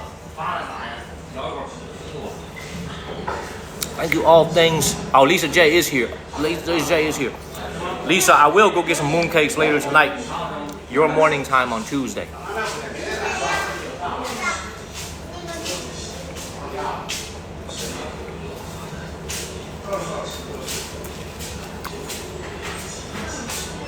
Phoenix, Maine. Not much English spoken here at all. I saw that Brian T just came back. This dude must be like, damn. My man's over here still streaming. He said, damn. Still streaming. Yes, happy mid-autumn. Let me pin that comment. Lee. Thank you, Peony. Happy Mid-Autumn Festival, everybody.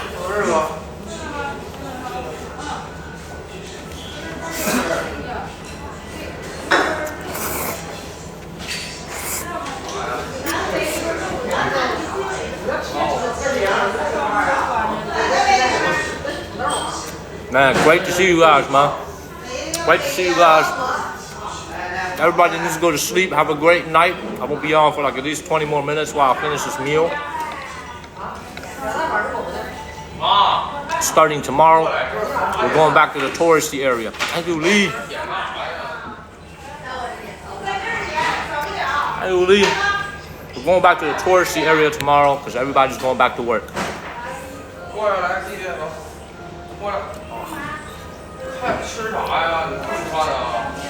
Mid-Autumn Festival. Elizabeth D, thank you. Shelly Lynn, I don't think she's watching anymore, but thank you to her. And Linda, thank you. Lee, thank you. So many people, man. And everybody go check out this new Great Wall episode if you haven't. More cool content coming your way. I promise. Thank you, Apollonia.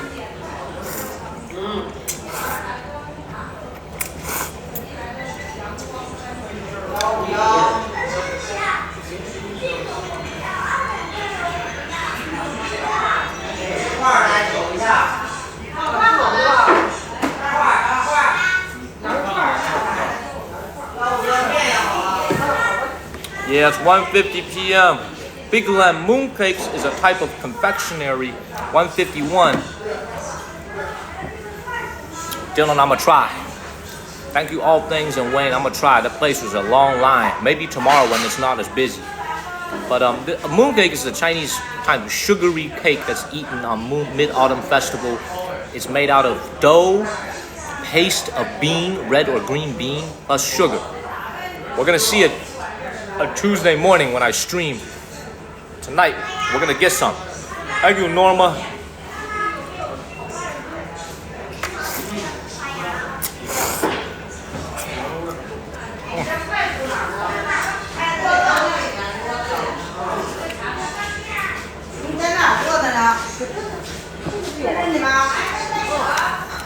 Wayne, I appreciate you. I appreciate that. That's beef. That's beef right here, baby. I appreciate you, Dio. I appreciate that. Thank you, Wayne. It's a normal week for everybody back home in America, but here in China, they get Monday and Tuesday off this week because of Mid-Autumn Festival. So starting tomorrow, everything's gonna quiet down when people go back to work on Wednesday. And that's when I get active. Thank you, Nightwolf.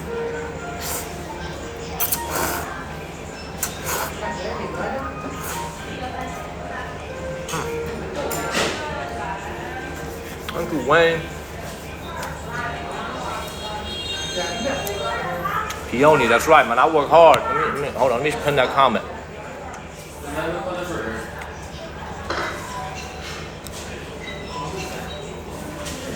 Good night in New Jersey, Kate. Good night. I work hard, Peony. I'm working hard out here. Basically, it's a full-time job for me now. Watched by so many people. It's basically like a full-time job. I love it. Thank you, Peony.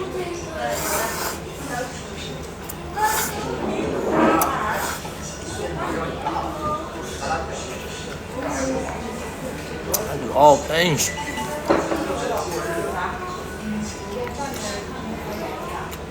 Do I have any moderators? Nightwolf, thank you. I'm glad you liked that video.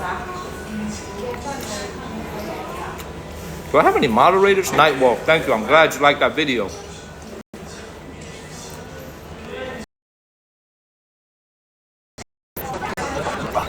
Video that I made yesterday.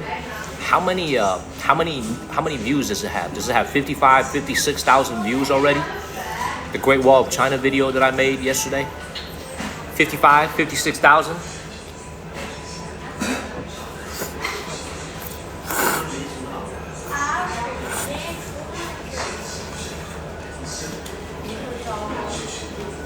$58K.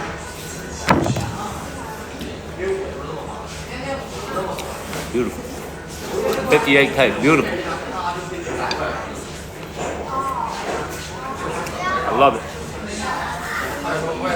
Another cool video coming up. Another cool video coming up later this week. Thank you guys. And hopefully most of y'all saw that video.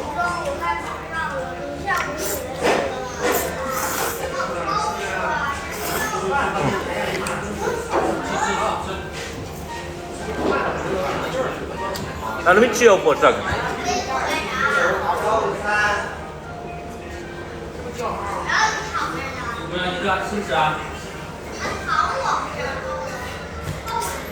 The meal was $6.20. Let me chill for a second.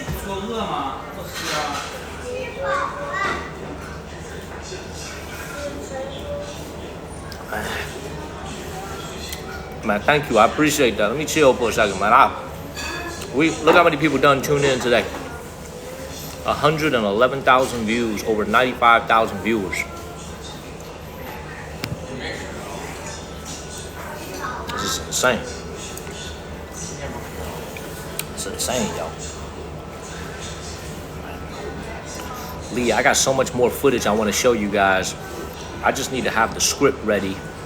Once I get back to Shenzhen, I'm gonna make more cool videos. The green stuff is cucumbers, sliced cucumbers. Thank you, Joe. I'm almost done. We gotta get them out of here.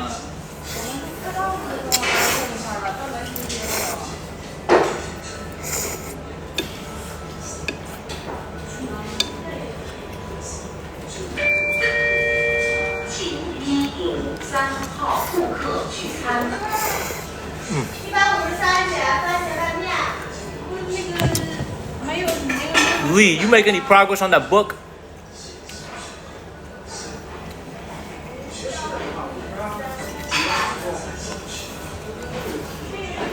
It's very yummy. I'm telling y'all. And it's affordable too. Look, like I was telling y'all earlier, man. Like, I thank you, Rojas, for sharing this live stream. Look, y'all gotta understand, man. Like, here in China, a Muslim Chinese restaurant is almost exactly the same thing as like a Waffle House or a Chipotle back home in America. It's good, clean food. It's affordable. Good, Lee. I like that. It's affordable. It's cheap. Even though Chipotle is getting more expensive and Waffle House is getting more expensive, it's affordable. It's clean eating. It'll fill you up. Okay? This is basically the Chinese version of like a Chipotle.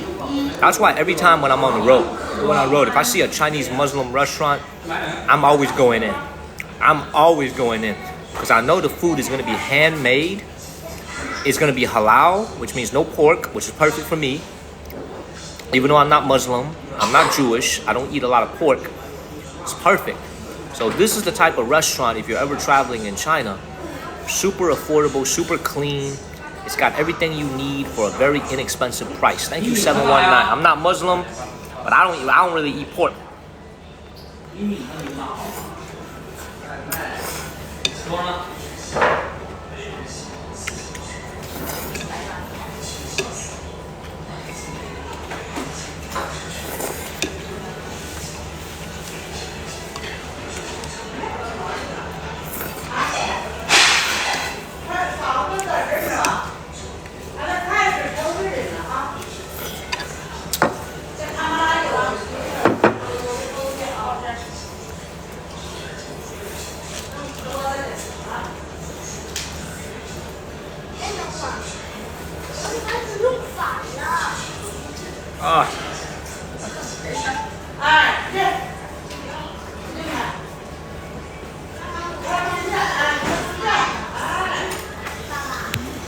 Oh my God.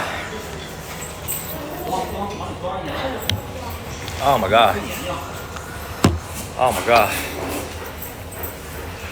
I know El Jefe, I should. If they ban TikTok, that's what I'm gonna do.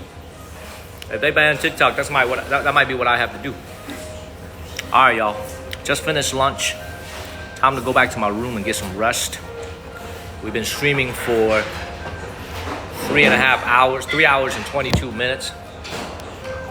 Yeah, I'm like 70% full. I could eat some more, but I'm gonna save some space for dinner.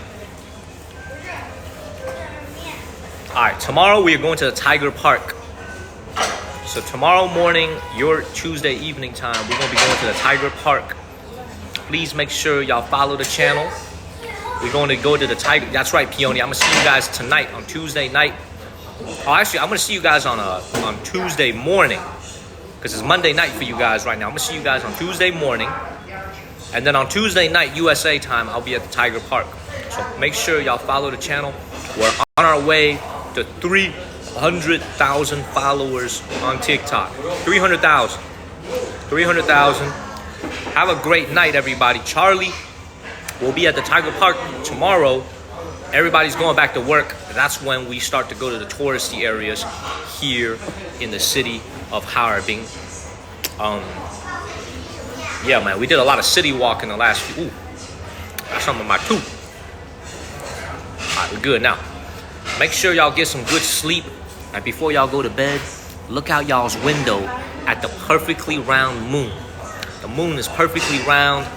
And Lisa, I will get some moon cakes tonight on the live stream this evening or Tuesday morning. So, yes, we do actually. We do get to feed the tigers. So I'm gonna see you guys on Tuesday morning. For those of y'all that could wake up, Tuesday morning, I'm gonna see y'all later. I'm gonna see y'all later on Tuesday morning, okay? Have a great night, everybody. If you haven't followed the channel, please follow the channel. Have a great night. Thank you all. Thanks. I'll see y'all later. Y'all get some rest. I'm gonna go back to my room and take a nap. See y'all later, everybody. Thank you, Angela and Nightwolf. Take care, everybody. Bye, everybody. Bye, Lee. Bye, Linda. Bye, everybody. I'm out of here. I'm out of here, y'all. I am out of here. I'll see y'all later on Tuesday morning. Martha Hood, Candace, El Jefe, everybody. Thank you for all the love. Thank you, Rodolito. Daniel is out of here. I'm out. Bye, everybody.